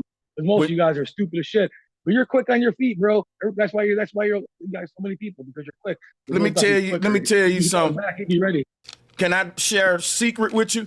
Guess why I'm so quick and I'm so sharp with this debate stuff, Rob? Here's why. It's because I got the truth. Now, I know that seems simple, but check this out. When you don't got the truth, you got to have complicated explanations. You got to have big theories, long drawn out equations. You got to have a lot of alternatives to the truth, let's just say. But since the truth is the direct pathway to least resistance and a straight way to something is a straight line, it makes me look like I'm so smart and that I'm so wise and that I can debate so good, when really all I got to do is show up every day and remember the truth and stand on it, and no lies formed against me shall prosper, Rob. Yeah, sounds good, bro, Sanchez. Like I said, you're very well versed in it. You've been around a while. You got your whole thing down. I'm serious, Rob. You don't have to rehearse. You don't have to rehearse the truth. You got to rehearse the lie. Yeah. But bro, one thing I noticed lately, man, like even in the past couple of weeks, is like how all of a sudden you're gonna go from like trying to you fight the flat Earth, you fight the globalists on like a science scale and like all that type of thing, and now you just dropped all that argument. Now you're just going with we're just gonna do it totally on religion. Religion says it was flat land, so we're gonna go. You're kind of blurry. You say all of that again. You're a little bit muffled. Do it again. Sorry. Why are you pushing the religious flat Earth? I'm not pushing religious flat Earth. Yeah, but you said you were a Christian earlier with Duffy. You said you're not a Christian. You said you call him Sky Daddy. You make fun of religious people. Now you're trying to be a religious person? No, I'm trying to be a spiritual person. Let me tell you something about me, Gnostic. I'm not a Christian. I'm a Gnostic. And that means I don't believe in the Bible. I know the Bible. The word Gnostic comes from the word know, which is the root word of knowledge. It used to be spelled G-N-O before it was K-N-O. Knowledge was G-N-O. Right. And the people who based the biblical principles off proving all things, they concluded with facts and knowledge. The people who don't do that, they conclude with belief. I'm not a Bible believer. I'm not a church member. I am a Christ-like Gnostic. And you can't put me in the bucket with Christians. The Bible say all of them going to hell because they're following NASA. They're following the scientists of the world and the experts, which is the Pharisees and Sadducees that put Christ to death. I'm literally following Christ. Christ said the kingdom of heaven was within. And when they referred to the kingdom of heaven, they was talking about what we call space today, or up there above us.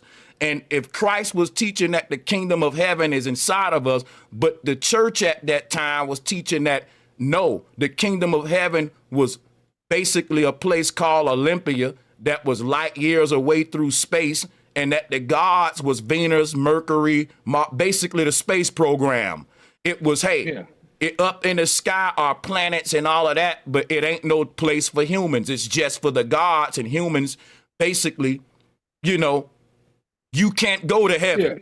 Yeah. So what you're saying? Hold on a second, and I'm almost be through. And the church taught that back in the day, when humans die, they go to Sheol. It didn't matter if you were good, bad, or whatever. Everybody went to Sheol, which was just a place called an afterlife in ancient Greece. They didn't have a concept of humans going to heaven. In ancient Greece, only the gods occupied heaven. That was Zeus, Prometheus, all of that.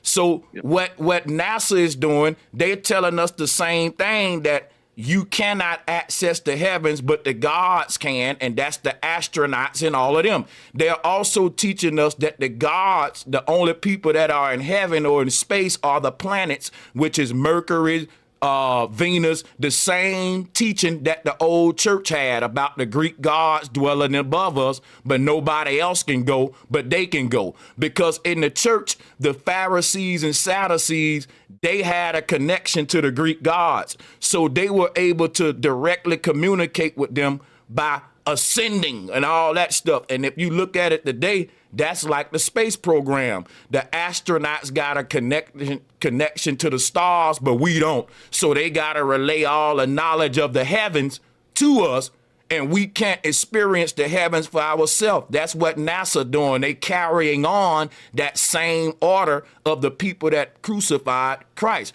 When Christ said the kingdom of heaven is in you, we're paying billions of dollars every year so they can get us to the promised land, which is space. And that's the same promise, that old lie that they was telling back in the day that come from Egypt and Babylon. Moses learned from the Egyptians, which is why he told the people, I'm gonna promise you this land.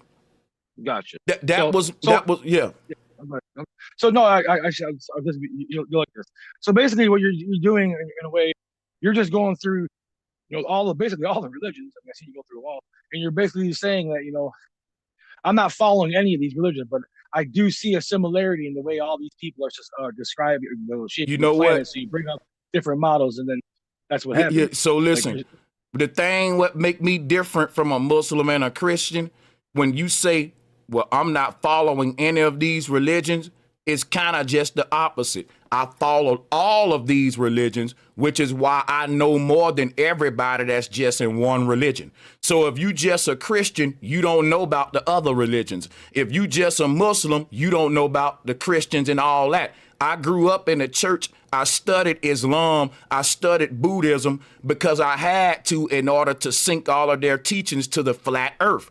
All of these ancient people taught a flat earth. So I had to look at the Quran and see what it was saying about flat earth. I had to look at the Buddhist spiritual systems and see about flat earth. So I ended up actually becoming a Buddhist, a Muslim, going through all of the religious systems, just being a flat earther. And what you will find is that there aren't a bunch of different religions. There's one spiritual system that got separated by the church.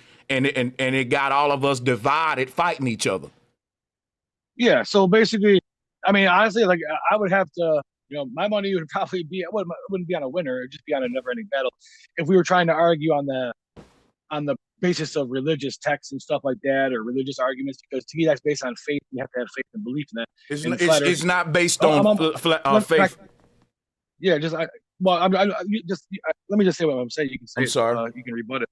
I'm sorry. But no, sorry. Let me sorry about it. But I just think that, like, on that basis, yeah, you might have an argument, forever and ever. But for people like me, and I know there is other atheist flat earthers. I thought you were an atheist, but I guess I was wrong. I stand corrected. So there's many atheist flat earthers or atheist globbers out there who, like, the religious text would never be seen as actual evidence because it's not. There's not actual evidence. Can I interject quickly? There's no such I got thing. 10 more seconds. Okay, I'm sorry. Yeah. So, but on a global side, we just try to use repeatable situations of experiments and measurements and actually going places and doing things based on belief. That's funny. So on a globe side, y'all don't use repeatable experiments. You just repeat each other. All right. One thing we can agree on is y'all do repeat, but you don't do repeatable science.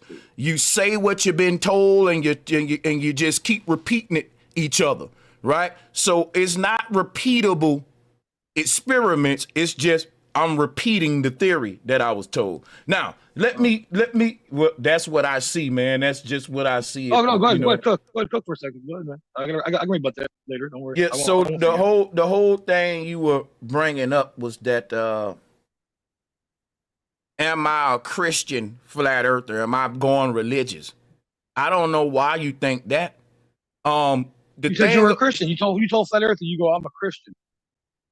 Yeah, my whole thing is, but you're trying to throw me into this group that's called the Christian flat earthers. I just want to separate from that is what I'm saying. You can call me a Christian. No, I don't. I'm sorry. I don't want to call you that. If you're stating it now that you're not, then that's cool. But during the interview, you said I'm a Christian and you are a Christian, you're also a flat earther. So my thing that makes but you a my Christian thing flat earther. is, I'm a Gnostic, but people think Gnostics are Christians, so they're gonna just say you're a Christian, and I don't like to keep correcting people.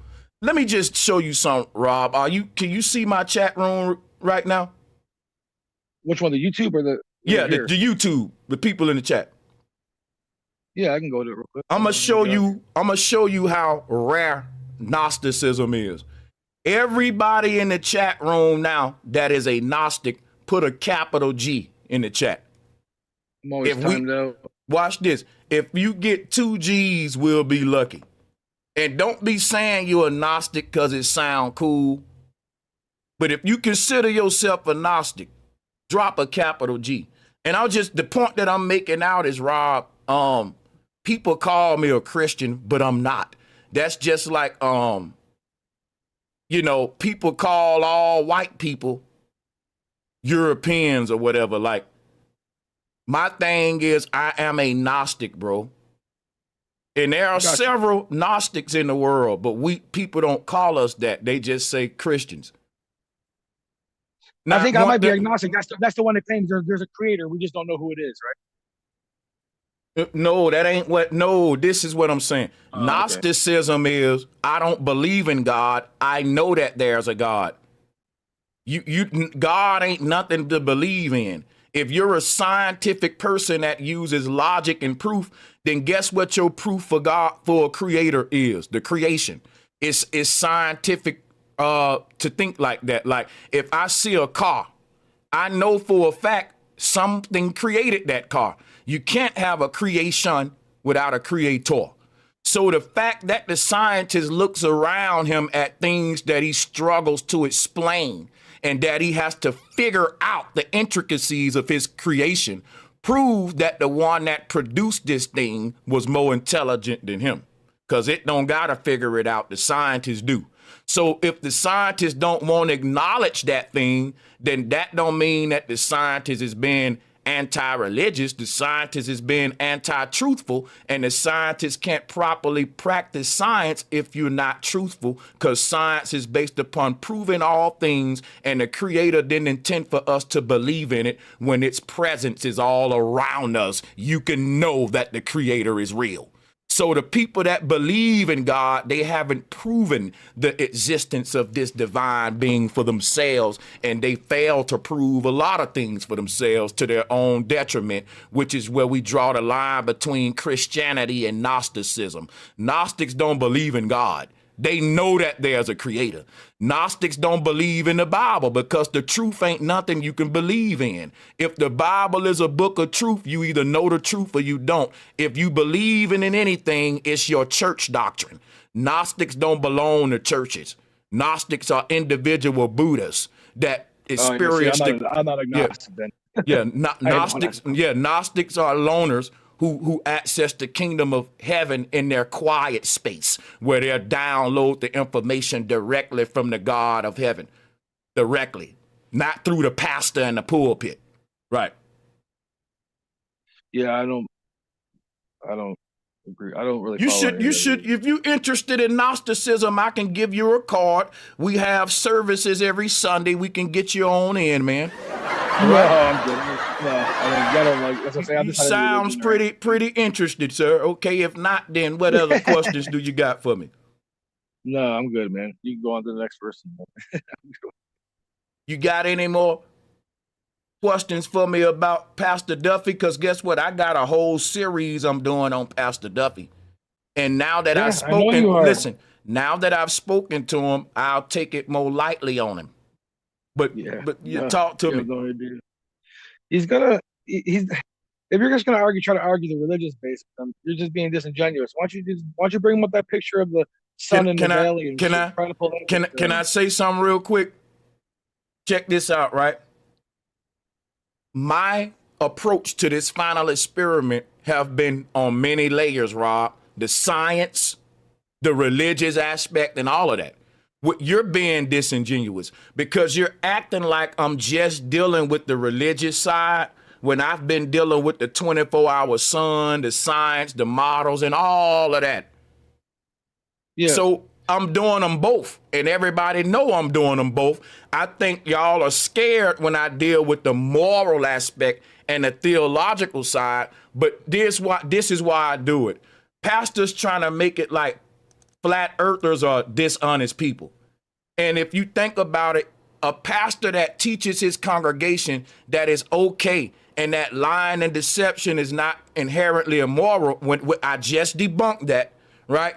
He's the one that's being dishonest. And I'm going to tell you something. People calling flat earthers grifters, guess what, y'all? Pastor Duffy is a multi-millionaire pastor who teaches that lying and deception is not immoral. If he's not right about that, that is a huge grift. Not only is that a grift, that will make him also a false prophet. And you know what the Bible say about false prophets? They go to the bottom of hell. Yeah, but what does it say about praying on the weak and the what do you call it? Think about it. Think about this though. If a person think the earth flat, according to y'all, they are the weak one.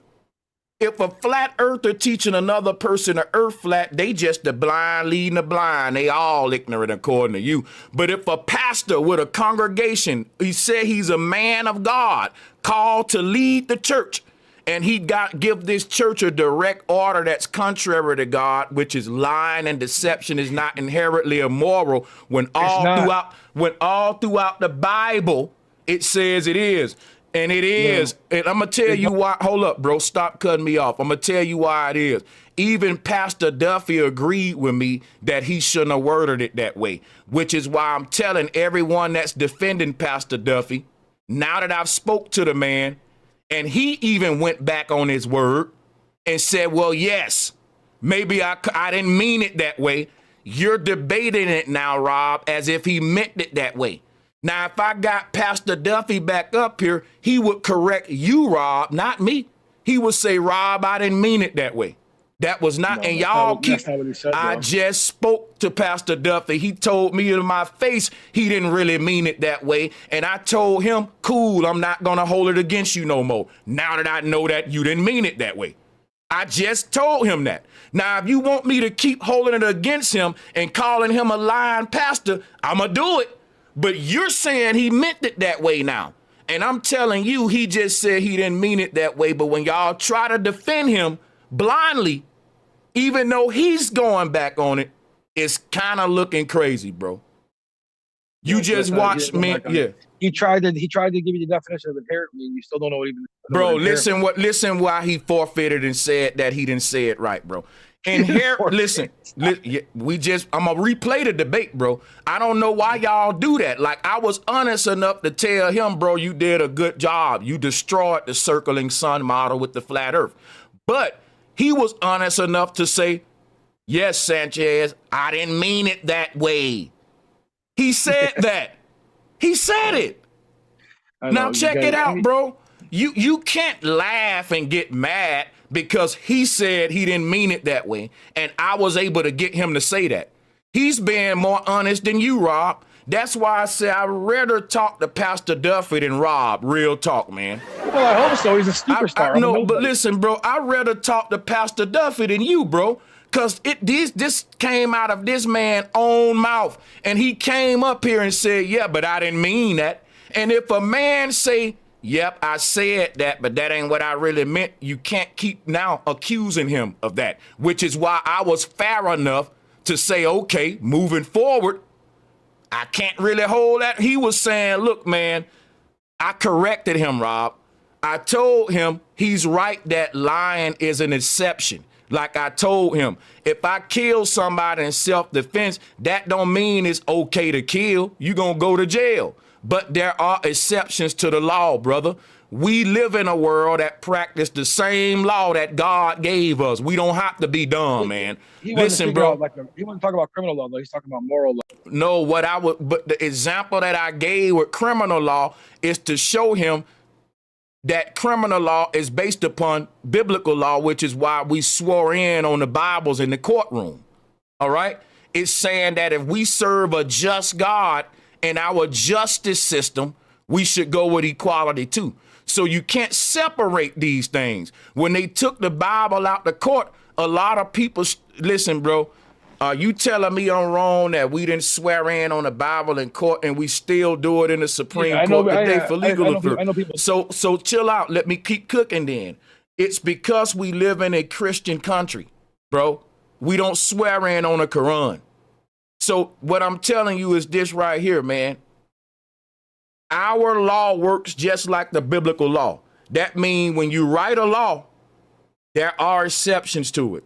For example, right? Thou shalt not kill. But if somebody come to our country bombing us, we got a military where we gonna have to do some killing. And now the God ain't gonna be mad at us for killing just because killing is wrong. Because we ain't wrong. The people that was trying to kill us is wrong. We're not wrong when we start defending ourselves. And Pastor Duffy is right. If a woman is running from a predator and she come in my house, I'm gonna lie to protect her. And what I was telling Pastor Duffy is that mean that lying and deception, that mean that lying and deception can be an exception, but that don't make it now not immoral. That's just like if you kill somebody, that's wrong in God's eyes and that's wrong in the eyes of the law. But if you defending yourself from a killer, God don't gonna forgive you. God don't care if you killed somebody in self-defense, and the law don't either. That's why our courtrooms was based upon the biblical concept of a just God. So that's the root word of justice, is being just. So if God is just, right, God is only looking at the proof, which is why God said, prove all things. That's why we need to bring the Bible back to the courtroom, because you got a bunch of lying in the courtroom now. You got everywhere, you see what I'm saying? But my whole point is, with any law that you write, there are gonna be exceptions. That's just like right now, they wanna make a law against abortion.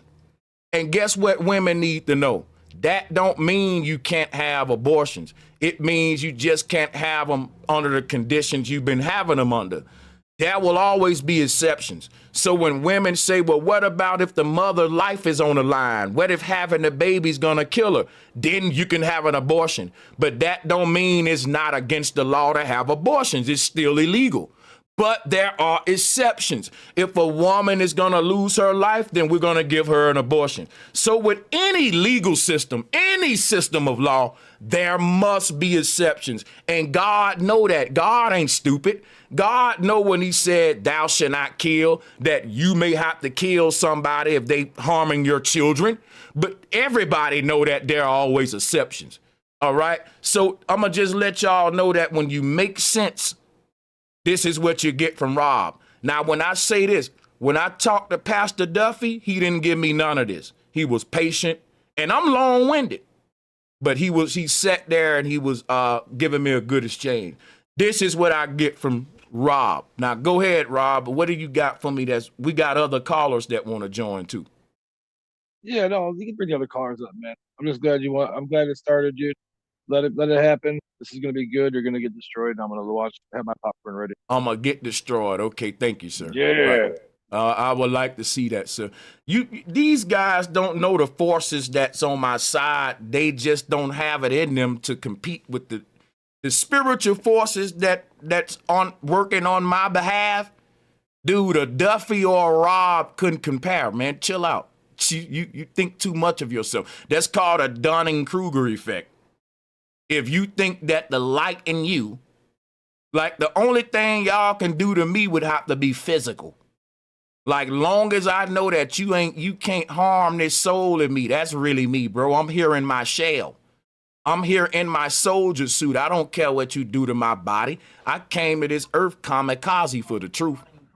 But see, that's the thing with Rob, He thinks I'm gonna be destroyed when he really don't need to realize everyone's body is gonna be destroyed, but my soul ain't. The question is, do Duffy got a soul? Do Rob got a soul? King Stephen, how you doing? Welcome to the show. You can unmute your mic, King Stephen, and we would like you to turn your camera on. Everyone's body is gonna be destroyed. Camera on. Let me get a mic check, King Stephen. I want to hear your voice. How you doing? Can we hear your voice, King Stephen? Hello, hello. Can you hear me? I can hear you, but I can't see you. Turn your YouTube video off. You on a show now. Hello. I can hear you. Can you hear me? Turn off the YouTube video. Hello, hello. Turn off the YouTube Can you video, hear right? me? Turn off the YouTube video. If you, okay, I'm gonna let you go. This seemed like you trying to set me up for a troll because I got some classic footage where I just got Duffy. I'm about to cut that out and re-upload it. Sanchez versus Duffy, just like they did Billy Carson, the debate he don't want you to see. See, because this brother just tried to corn bum me. I ain't falling for that because they want this video down. That's why Rob came on here smoking when he know my rules. Yeah, I'm seeing the signs. You gonna come right behind after I make the hit piece on Duffy and roll up a joint on my camera like I don't see what you doing. I'm dropping the call-in link, and if we don't get nobody, I'm gonna go ahead and chop this thing up. Put this Duffy debate out, man. Soon as I put that debate out, everybody gonna want to ask the question: is lying and deception immoral? And then guess what Pastor Duffy want to do? I hope him and Rob don't make it like I'm running from the flat earth debate.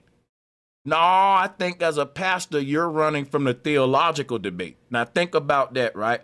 I'm a flat earther. He's a pastor.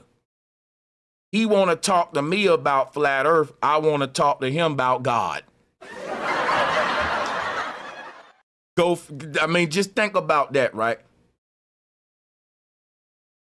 I'm saying if you want to talk to me about the legitimacy of what I'm standing on, I get to question you about the legitimacy of what you standing on. If Pastor Duffy's get to question my teachings, I get to question his teachings, right? So that's what's going on here. You do something to somebody, and when that person does it to you, you get a taste of your own medicine. You need to man up and realize, do not dish it if you cannot take it. Because his expertise is supposed to be the Bible. And I'm telling him, I don't think he's really an expert at the Bible, and I don't think he know what he's talking about, even though he's a pastor.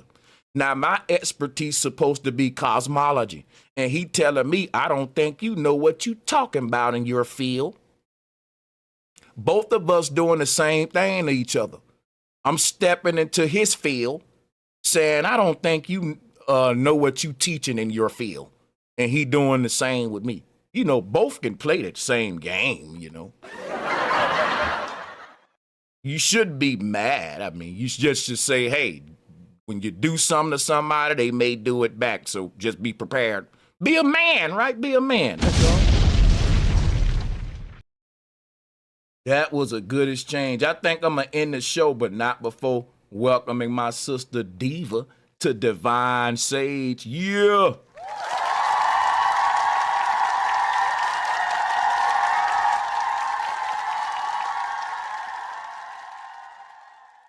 Thank you, Diva, for becoming one of our divine sages. Big shout out to Reverend Chap 76. Thank you for the donation, my brother. To my brother Rem Chap. I'm keeping the show open. I'm looking for Hebrews. I'm looking for biblical scholars. Where is Wes Huff? I would love to interview Wes Huff about lying and deception. I need my Christians, my ministers, where my Bible pushers at? F. Hutton, you ain't listening? Where you at? Where is me, myself? We got any Bible brothers? Where my Christians at? Let's talk about it. Believe it or not, you have a large amount of Christians that agree with Pastor Duffy. Why can't I get them to come on? I don't know. Now I have an idea. Once I give my argument against Pastor Duffy, it's hard to really stand behind it. So you have a lot of Christians that was agreeing with him, but when you see me dismantle it, you can't lie that I'm right, man. Like, lying and deception are inherently immoral. That means we inherited this immorality from Adam and Eve. It teaches us that in the Bible. You're directly opposing the Bible. And you're trying to say that the Bible is wrong just because there's an exception to the rule. Man, that is blasphemy. Let me give my brother Kai a hand. Hey, man, let's clap it up, Kai.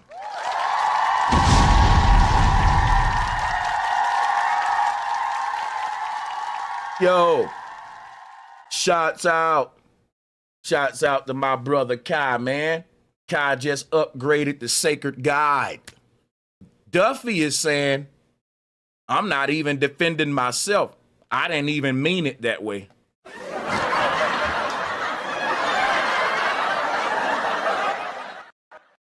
That's the only way out of this one. And I will allow that out. I'll allow that. If a man say, you know what? I did say that, but I didn't really mean it that way. Okay, tell us what you meant. Boom, you got to go with what he meant, right? What you can tell him is, hey, man, say what you mean and mean what you say. That's a gift. That's a talent. We don't always do that. So because we don't, you got to allow a person to actually clarify. And Duffy came and did that. And now that he did that, people need to quit trying to act like he meant what he said. Because if y'all keep doing that, then I'm going to just keep holding them to it, and it's going to look bad. It's going to look like he teaching that it's okay. Duffy don't, see, he tried to play with me with the word inherently. But here's what you got to realize about the word inherently. Read it for yourself. It means in a natural manner. So let's think about what Duffy said. He said lying and deception are not inherently immoral. He's telling you lying and deception are not naturally wrong. And if he's telling you that, he's telling you that lying and deception is in human nature. You need to learn to read between the lines, which is why when Pastor Duffy comes in my presence, I'm going to make him backtrack on what he said and say, but I didn't mean that. Because if those words came out of your mouth, Sanchez going to hold you to them. And if you don't want to be held to what those words imply, you better come clarify, and he did. So all of his cronies need to acknowledge the clarification. Get out of your ego, because if you don't, you're going to make it worse for him. You're going to act like he didn't come up on my show and have to clarify that he didn't mean that, because guess what? The meaning of the word inherently means natural. I don't care what Duffy meant. We look at definitions and words and what come out of your mouth. And if you didn't mean that, then you need to choose your words rightly, and he needs to learn what the word inherently means, not me. Everyone know that the word inherently is related to the word heritage, hereditary. You inherited something. What you inherited from birth is in your natural, that's your nature. That's how you was born, right? So you are inherently you. I'm going to use the word in a definition to make you understand it. That means you're naturally you when you're born. Now, what happens after you born, you get into a lot of unnatural activities to start altering who you are. And you pick up activities that are not in your natural makeup as a human.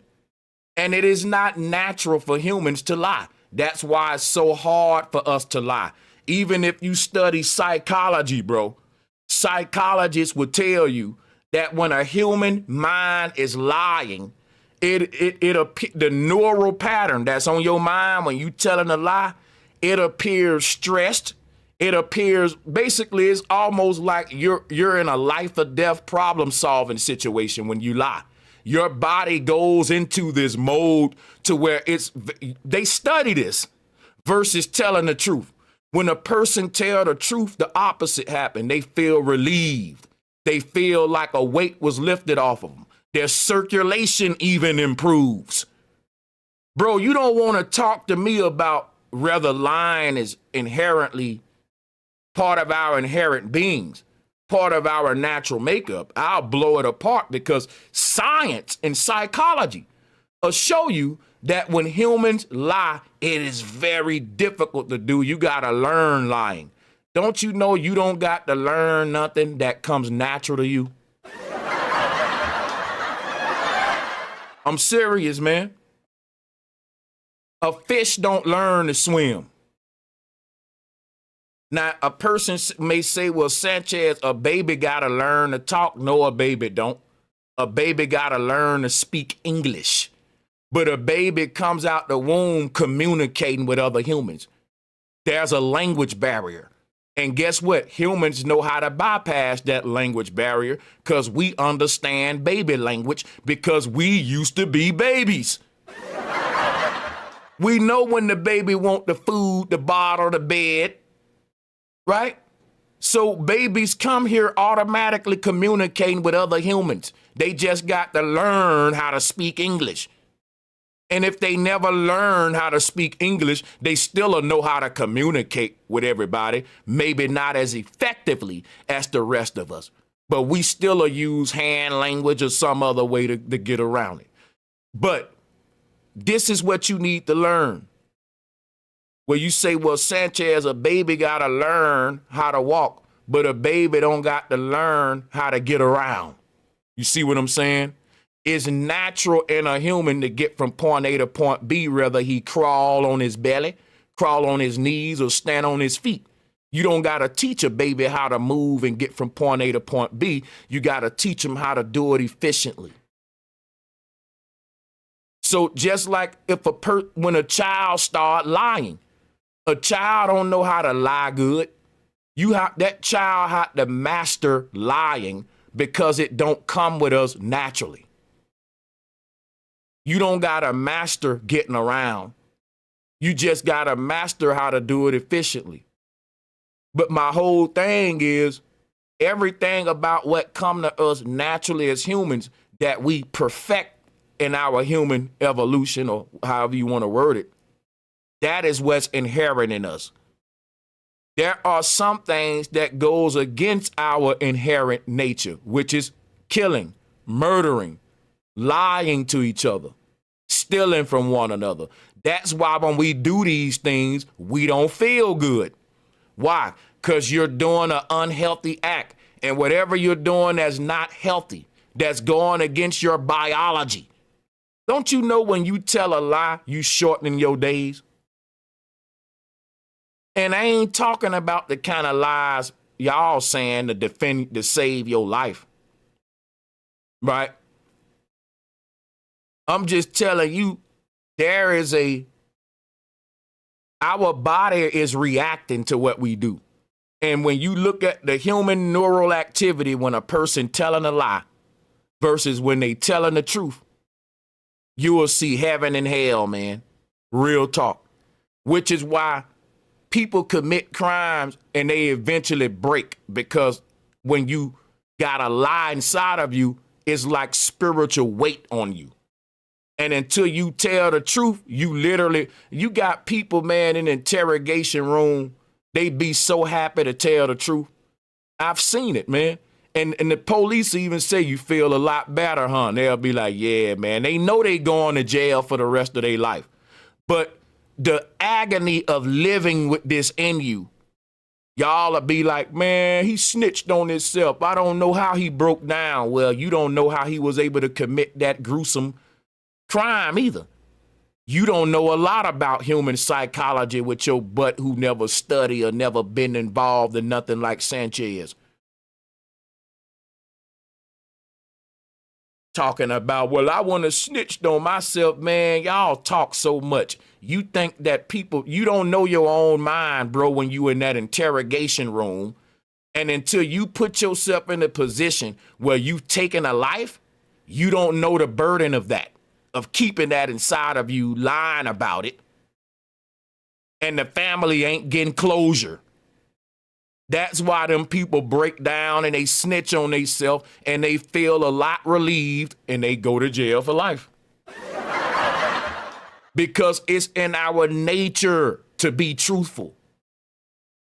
When we deceiving and lying, it literally, it stresses us. It goes against our biochemistry in every way. It's facts, y'all. It's so much easier to tell the truth. That's why you put the body and mind under so much unnatural stress to be able to lie and deceive. The natural thing for the mind to do is take the path of least resistance, which is to just say, tell the truth. The mind don't want to have to make up stuff. That's unnatural. The mind wasn't built to do that. It can, but that's like me using my computer in a way that the computer wasn't designed to do. Every time I do that, I'm going to put stress on a computer and I'm going to shorten the lifetime of the computer. When you lie, you literally create cancers and all kind of stresses within itself, bro. This is scientific facts. When you under all that pressure and you constantly lying and trying to figure and deceive all through life, that is a whole set of unnatural stress. Yo, think about it. What happens is you making life a big, complicated problem as a liar. And every day you got to have a new explanation, a new lie. Don't you know how stressful it is? Every day I got to wake up with a new lie because they debunk my old lie. And every time you lie, you got to tell another lie.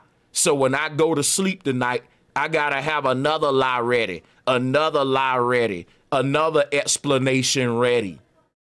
And don't you know, sometime a person just say, man, I'd rather just tell the truth now. It's so much work keeping this lie going versus just admitting the truth. And that's proved to you one is natural, one is not. One causes stress, one actually relieves stress. One actually, don't you know, if you got an addiction and you lie to yourself, you can't even overcome your addiction. The first step to healing is being truthful. And I'm going to turn the mic over because I got people joining the call. Thank you all for joining. Michael Suarez and Charlie, thank you for joining. Whichever you guys want the mic first, you can go ahead. Thank you, bro. Thank you, Brother Sanchez. So I think before I wanted to talk a little bit about lying, and then this whole thing where you ended was a lot of what I wanted to talk about. You know, about how our subconscious gives us away on purpose. So I will add a little bit to what you already laid out. There's a famous novel. It's a classic. It's called Crime and Punishment by Fyodor Dostoevsky. And the whole thing about this famous novel that everybody has to study in college is that the main actor, the protagonist, kills this old woman, what he thinks is a just reason, but then the rest of the time he's so haunted that the argument is he wants to be caught, right? For the relieving of his soul, so that his soul can get cleansed, he feels like subconsciously he has to be caught. So again, it's just kind of strengthening what you were saying before. And I'll certainly bring back something from what our mothers used to tell us, right? First thing I heard about lying was, oh, what a tangled web we weave when once we practice to deceive. Yeah. Right? Yeah, That's I've again. heard that one before. Yeah. Yeah. I was just. Go ahead, sir. No, I said that was a good one. I forgot about that one. Thank you, Thug Rob. Thank you, Thug Rob, for the super chat. Man, you reminded me of something I forgot about that I needed. Yeah, I needed that. Yeah. Say it. So you say that one more time. My bad. Sure. You say it one more time. Sure. It's oh, what a tangled web we weave when once we practice to deceive. Right? Yeah. That's a good one from the That's a good one. mamas, right? Yeah. Getting it in there. The spiritual symbology is so present, right? Like you're going to get all entangled, and that's what happens with Yeah. lying. Yep. Another one of the things you mentioned, but I'll put a footnote to that is body language. Well, no, you were mentioning it, right? And the example I thought of was when people are trying to lie in poker, right? And they have tells, right? That's how much our body disagrees with us when we are trying to lie, Yeah. right? Yeah, yeah. You like that one? Because that's facts. You coming with some more valuable receipts on what I need to prove to people that lying ain't in our nature. Because that is so fire, the fact that our body even reacts in ways that tells the detective in interrogation room he's lying. Yep. It gives off these unnatural signals that they look for. Man, that is so fire. I gotta drop a bomb with that. Thank you, sir. Yeah, Oh yeah. Well, well, I had started to think it actually the first time I watched your video and I commented on it, but then you were talking today, but like again, right at the end, you started to give tons of examples of exactly what I was talking about, of that deeper sense of which lying is inherently or quote unquote naturally, um, contrary to us. The other thing I'll say quickly that where it's a more spiritual aspect to it is okay, first of all, you were on fire today. You were really good. I'm not just bigging up your head. That's some of the best that I've seen you debate. I'll give you an example. I love when he was like, it's a metaphor. And you were like, the Bible clarifies when it's a metaphor. Drop a bomb for yourself Right, on bro. that one. Thank you. Thank you. that was that was Thank you. that was so good, man. That was so good. You were really on fire, Yeah. and I think I agree with you. I thought it was a bit of like it had echoes of that Billy Carson moment. Um, just because we're seeing this guy, and I was like, oh wait, this is the guy. All of a sudden he just showed up, and you are arguing, I thought, from a very powerful, eloquent place. Okay, I'll vent a little bit. This guy's qualifying himself as a pastor, so yeah, it's appropriate for you to bring up the spiritual aspects and Yeah. what he's focused on. And I won't say too much more, but so he brought forth this message, right? Which maybe a whole bunch of people won't go into. Maybe they won't listen to the whole thing. But he's professing this message, which is, hey, lying is not inherently wrong, right? And while ignoring, I think, all these other aspects. And I mean, did he qualify after that how harmful lying is? Like, did he say, so lying's not always inherently wrong, but here's why you should stay away from lying, folks. I'm going to give you a sermon. Because spiritually, one of the deepest things that is said in the symbology of the Bible is John 8:44, where Jesus says that the devil or the demonic impulse, right? It's an impulse thing, is the father of lies. So spiritually, that's so deep, right? Like that's like the impulse is of the demonic. It's related to evil, the need to lie, the desire to lie. So yeah, I think I'll stop But there. whenever you dealing with globe earthers, they do a lot of playing dumb on stuff. Yeah. And when you talking to a pastor, you talking to a people that's associated with this pastor have many degrees, experts. Professor Dave got a degree in physics or whatever. He's associated with a lot of bright people. And you know that they know that an exception to a rule doesn't do away with the rule. It's common sense. Yes. These are smart men, but they will play dumb with me, like what happens here. And even how Rob tried to continue as if because what Pastor Duffy said was because it's an exception to lie in certain cases, then therefore lying and deception aren't inherently immoral, even though the Bible says that they are. You can't say something against and other than what the Bible is saying just because there's an exception to the rule. That's like me telling a person it's okay to kill people just because I got away with a self-defense case, Michael. I got a Yeah. self-defense murder. I killed somebody. They didn't take me to jail. Now I'm out here preaching that it's okay to kill. No, the exception don't do away with the law. And I'll add this too. If he was trying to, let's say, be philosophical. You feel me on this? Like, let's say he was just like, guys, I want to have a philosophical conversation deep about the study of lying. It didn't come off like that. It came off like he was trying to sell this, and like to sell this to like his audience, which is a bizarre thing for a pastor to want to be selling. So again, I thought all the points you made about also were very eloquent about what he was aiming for, and why he's aiming for like there's this insignificant group. Some of those things were very strange little statements, like hey Sanchez, yeah, I'm here. So listen, newsflash, I disproved flat Earth. Oh, drop a bomb for me. That's how he came off in the Because, but beginning. see, and you got to understand, I'm very wise to how the enemy moves. Let me give a shout out to Trusty of the Most High once again. Says, a liar has no power whatsoever unless you believe their lie. Facts.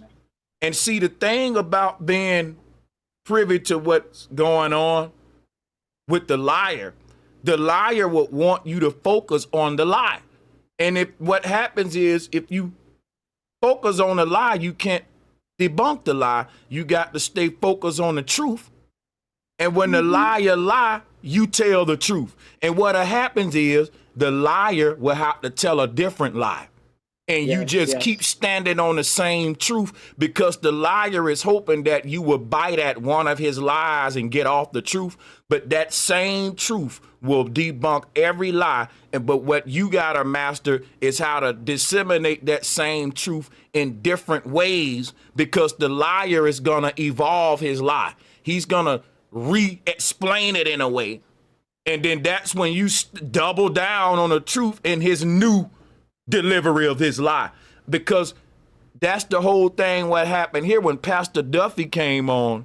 He wanted me to talk about the lie, which is the final experiment. But I wanted him to talk about the truth, which is that God don't condone lying in the Bible, and only Pastor Duffy do.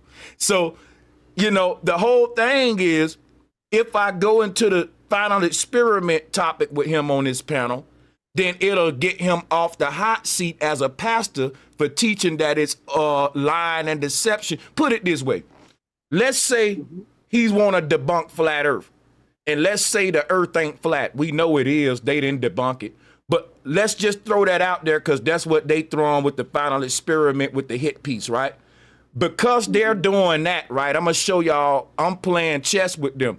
I'm saying, if y'all want to make a hit piece with Jaron, I'm going to make a hit piece with Duffy with the Christian world. Because if I take Pastor Duffy's video clip and put enough eyes on it and keep making it viral, which is going, he's going to have smoke with a bunch of Christian pastors.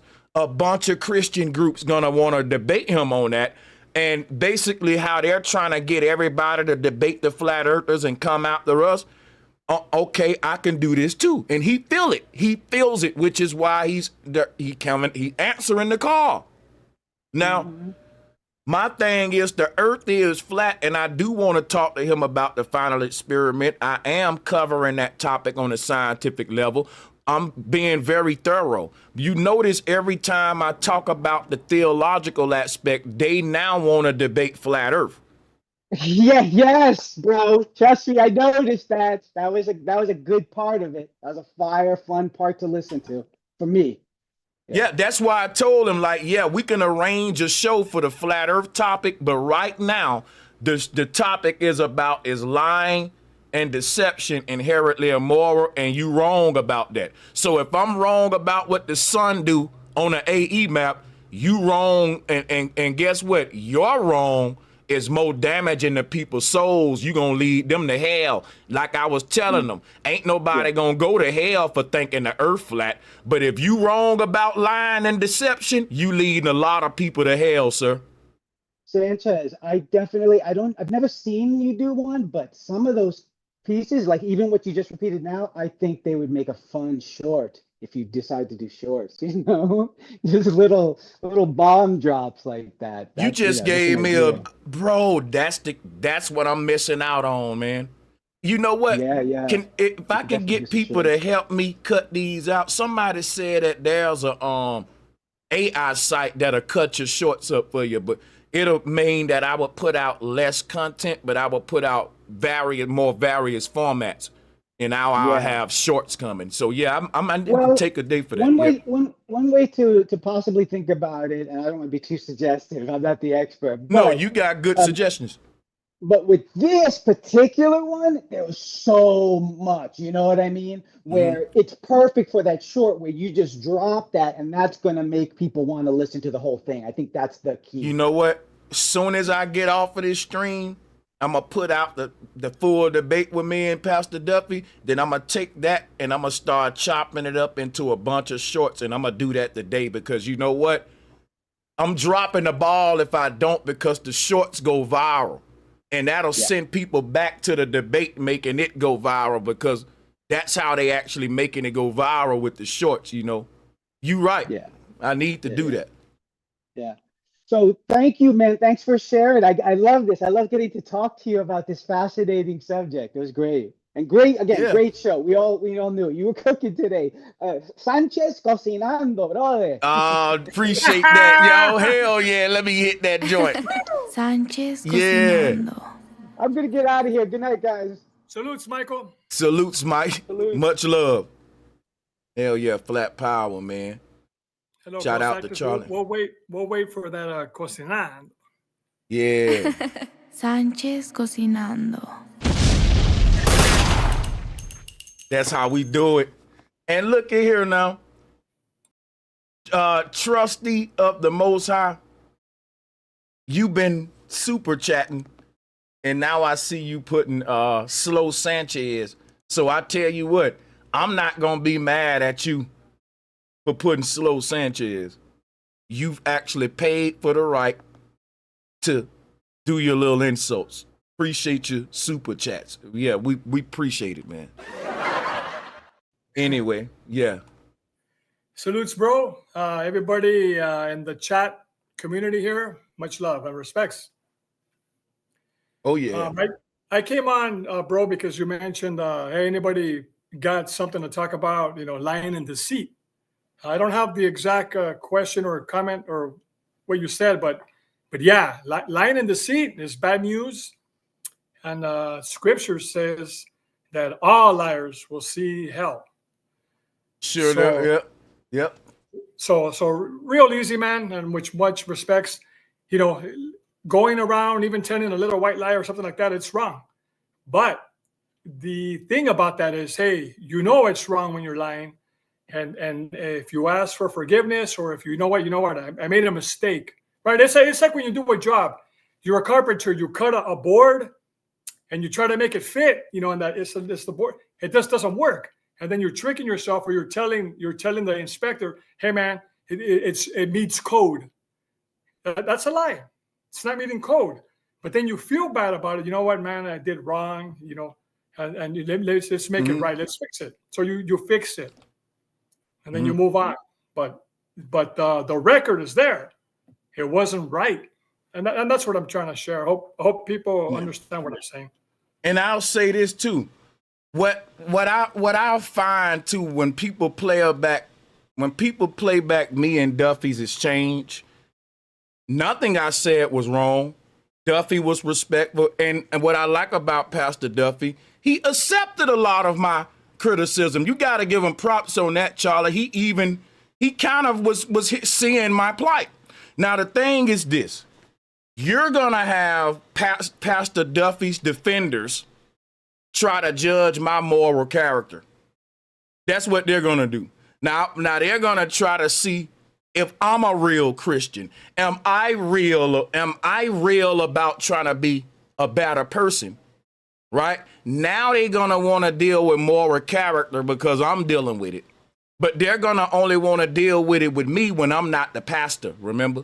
So if I'm talking to a pastor who has a viral video clip of him teaching about lying and deception, and everyone knows that when I first started my YouTube channel, I wasn't a flat earther. I was a religious debater. I keep telling y'all I'm from the Bible Belt. I grew up in the church. So I told him straight up, I'm a Christian first. I'm a Bible debater before I'm a flat earth debater. I'm just not a biblical flat earther. That's a whole nother movement. That's a group of people that's saying we're proving flat earth with the Bible alone. I don't want to be part of that. I'm telling you, you got to prove flat earth with experiments, and the experiments will actually back up what the Bible's saying, because the Bible say prove all things. So the Bible ain't saying just believe it's flat because the flat earth is written in the Bible, which it is. But the Bible's saying you should even prove me and see what I'm saying is right. In other words, the Bible don't want no believers. That's why it said prove all things, because the Bible know it's a book of truth. If a person know they telling the truth, guess what they gonna say? Don't believe me. Prove it for yourself. That's what the Bible's doing. Because it's a book of truth, it's telling you prove all things. All things mean the Bible itself. That's how bold that the Bible know that it's a book of truth, that you ain't gonna be able to prove it wrong. It don't want you to take its word and just believe it. Yeah, go ahead. No, respects. I was about to read something, but it's kind of pasted on my cabinet. It just talks about, real talk. But on the side, I want to share going to Antarctica to try to prove the 24-hour sun and hopes of, making a decision or swaying people. I can't help but think that every time the flat earth community or people that understand, reality, the Globers are on damage control. And what I mean by that is the latest thing that we talked about is we can't really go to Antarctica. We can't really explore. That is a big mystery. If we just make our way there, we would really see things once and for all. So, but we can't go. All of a sudden, damage control kicks in, right, for certain people. And then let's make it so we can put it to rest, that mystery. And look how it gets put to rest. So that bothers me. Now, guess what? Why don't they make it available so maybe every year or every month, send 50 people, the community, 50 people, anybody. Why can't they just put people there so we can go camping for $1,000? You go to Hawaii, it's $4,000 or whatever it is for 7 days. Well, hell, I'll spend $2,000 and I can stay in Antarctica for, through 2.5 days. And then I could see things for myself, right? And that's what's very interesting. Yeah. They won't do that. And so my whole thing, when people review the video of me and Pastor Duffy, what they got to realize is that me and Pastor Duffy is having an arrangement where we're going to do regular sit downs, just me and him. And we're going to talk about whatever he wants, the final experiment and all of that. But my show today was about lying and deception. I talk about different things. See, I've been debating flat earth for the past 2-3 days, and Duffy didn't come on. He didn't come on when I was just debating flat earth about the planetary alignment, none of that. So now that I want to talk about religion, which is another topic I cover over here, and since he's a pastor, that's even better for my channel, because now when I have to give my Christianity, my religion content, I don't got to go off of the flat earth content either, because we have a pastor who have a religious debate going on.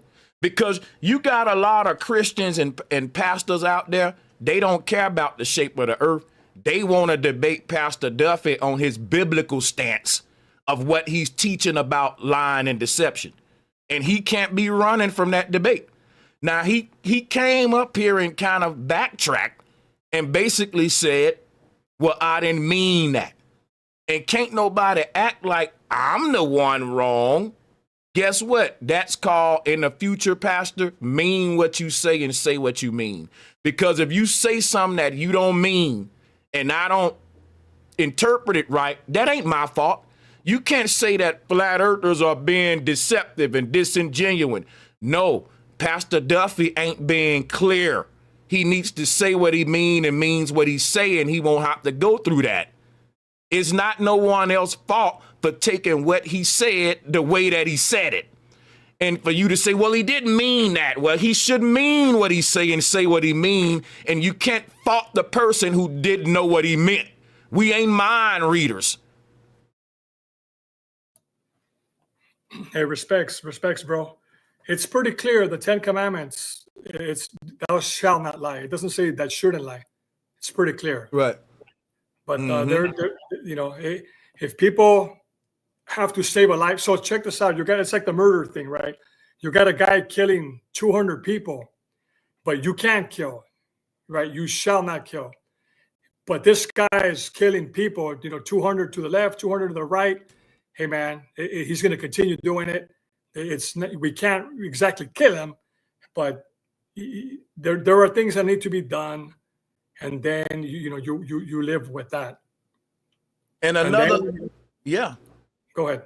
No, go ahead, Charlie. You cooking? You're right. And for Christians, hey, when you go on Judgment Day, there's going to be an account, right? We're just talking, and the account will, hey, you have the right to defend yourself in front of anybody. That's how we're built. So, hey, you killed somebody. Yeah, look what they were doing. I had to put a stop to it. Nobody else would do it. So, yeah, I did it. I didn't mean to do it. But look at the results. The results is people lives were spared or saved. And then you deal with, the judgment and, the mercy seat, right? There's all these things about all that. And respects. Thanks for letting me share. Oh yeah, man. Thanks for sharing. I'm gonna drop a bomb for that for sure. I gotta drop a bomb for Charlie for coming through with them scriptures in the pocket on him real quick about lying for real. Because we can, and there's so many more scriptures that talks about it. So I mean, so in Pastor Duffy's case, it would make sense to say, well, I didn't mean that. You better back up out of that one. And what's gonna, you feel me? And he did it. So if I was anybody that's on Duffy's side, I would say, thank you, Sanchez, for allowing the pastor to come and clarify that on your show, because he said something, but he didn't mean it. Now, somebody gonna say, well, if you watch his lecture, you will see that. No, when you watch his lecture, he tried to justify that and double down on that by pointing out the exception to the rule. I watched all of his lectures, sir. I watched him, and he's still wrong when he says that lying and deception aren't inherently immoral. Just like I can't say killing ain't against the law just because I defended myself and got away with it. It's still against the law. It's still inherently immoral to lie and deceive, even though that there are exceptions to, there's some exceptions. If you lying and deceiving to save your life, but it's still wrong. But in those cases, it's not wrong. Like, we know how this go. There can be some exceptions, but that don't mean the law is now obliterated. That don't mean we done away with the law because of the exceptions. Common sense. And his statement is lying and deception aren't inherently immoral because you can lie and deceive to save your life. And he's wrong on that. He's just wrong on it. Salutes, bro. So check this out. We were, talking about creation and creator, right? Who really understands everything that has to do about mercy and judgment? The person that creates it. Wow. Facts. You feel me? And I know it's some people reviewing my video on their stream, but guess what? Pastor Duffy came up here with respect. Don't be mad because I got him on that. See, here's what's wrong with people. Let's say Pastor Duffy's experiment debunked flat earth, which it didn't. Let me give you a scenario. Let me study the footage and keep looking at it and make my own mind up about whether I'm going to stay a flat earther or not. But understand this too. If you can point out where I'm wrong at about the shape of the earth, then you should be able to allow me to point out where you wrong at about lying and deception aren't inherently immoral. They are.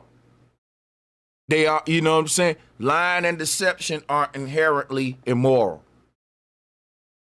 So these things, when he try to play on that word inherently, it means naturally.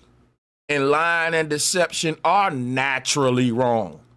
Now, in a case where you got to lie and deceive to save your life, that's called an exception to the rule. But you can't point out that exception and say, okay, now lying and deception ain't wrong. It ain't naturally wrong because you got to lie and deceive to save your life. No, that's deception right there. That right there is false teachings, man. You know, that's like saying, you know, that's crazy, bro. Like I said with the killing thing, Charlie, like killing is wrong. But if you defended yourself, that's an exception. But you know how killing is inherently immoral? Because even people that kill a person to save their life, they still can't sleep at night, Charlie. I believe you. They still regret it. People who've killed in self-defense are still hunted, and they cry, man. Like, y'all, people got hearts. People will say, man, you know, I really didn't want to kill them. They'll beat themselves up, man. Yeah, because it's right. No, I'm sorry. You got it. I don't ever want to be in that situation at all. So Mm-hmm. I really don't. Right, because it's not naturally in us to be, you know, this way. So, man, so big respects, your show. You know, I don't want to keep you up going. Anybody else wants to call in, better do it now because, you know, but I can't help but display something, bro. Hey, man, who don't have a piñata in their garage, man? Oh, that's what, hey, drop a bomb for that, though. Know how we do it. Much love, man. I'm going to call it out, but unless you want me to keep talking, but I don't really have a lot to say. Yeah, you can stick around. I'm going to stick around for a little while longer myself. We're listening right here. Salutes. No problem. I'm going to drop the link right now. Because this is just we're Bengals cupping it. We're out of the game, but hey, we're cool. Okay, hey, salutes to it. Hey, Bengals do got some fire uniforms, though. Hey, check this out. Check this out, too, the people in the chat room that don't agree with me. One thing about me, I have an open platform. Just like Pastor Duffy came on, you can come on. Now, I give Pastor Duffy plenty of respect. I ain't no hater. Everything Pastor Duffy did right, he was able to stand up to my criticism and do it respectfully, you know, and he was able to give a response. And whether I agree on it or not, he didn't just beat me around the bush or try to pull my leg or something. But I think he rationalized that for a long time, and he never considered any of the angles I was coming with. And it kind of looked like when I was talking to him, stuff was clicking in his head like, well, I am kind of making the exception to the rule, the doing away of the rule, which is why I think he eventually, you know, conceded that I didn't mean it that way. Simple. Now, to a lot of people who don't like what I just did to Pastor Duffy, they're going to try to flip that on me, y'all. When Pastor Duffy didn't even flip it on me. Now, he might try. Pastor Duffy may now go away from here, use his money and his power to create viral content to try to silence this debate right here about lying and deception, because he see this is kind of deadly. This think about this now. Again, as a pastor, what you're teaching can send a lot of souls to hell if you wrong. But a person don't go to hell for thinking the earth flat. I keep saying that. That's the one thing that you got to look at from a theological and Christian perspective. Right? All jokes aside, all flat earth debate aside, we can get back to the flat earth and globe earth debate. Because like I told him, most people care more about the shape of their soul than the shape of the earth. Like, it don't matter if you think the earth flat or round. If you're a jerk, you're a jerk. If you're a piece of crap person, you're a piece of crap person. And a pastor should be more worried about moral character first and getting a person's soul to heaven first, which is why I was telling them, you want to criticize what I'm teaching?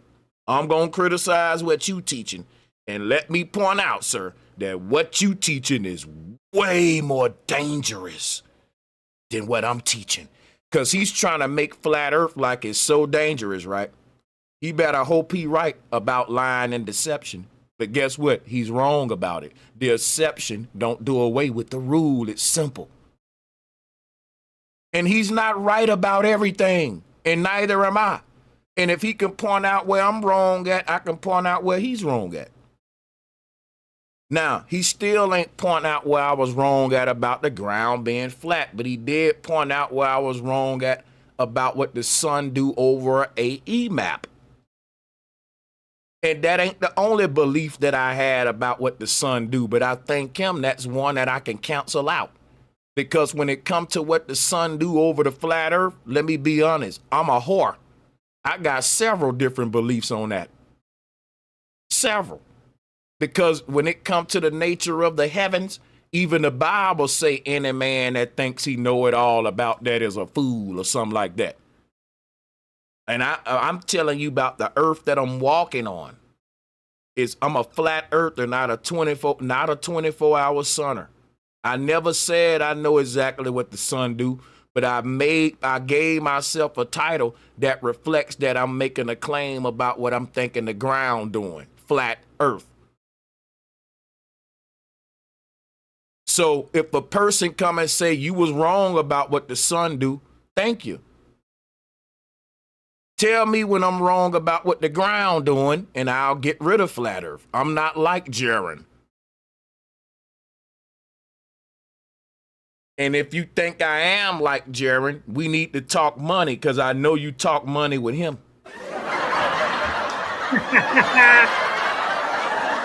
Facts. That's just a joke, too.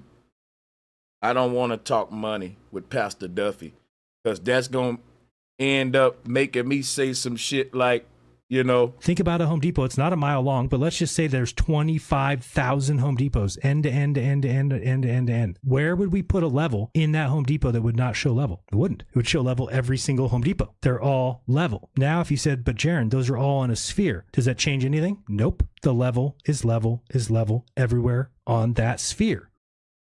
Right. You ain't gonna pay me to become a Home Depot earther, sir. I'm sorry. Yeah, I'm good I'm good on that Home Depot earth. Well, then salutes, bro. Yeah. It's always a pleasure being here, man. I appreciate your forum. Thank you. Thank you. And thank you all. Peace and much love. I'll see y'all on the next one.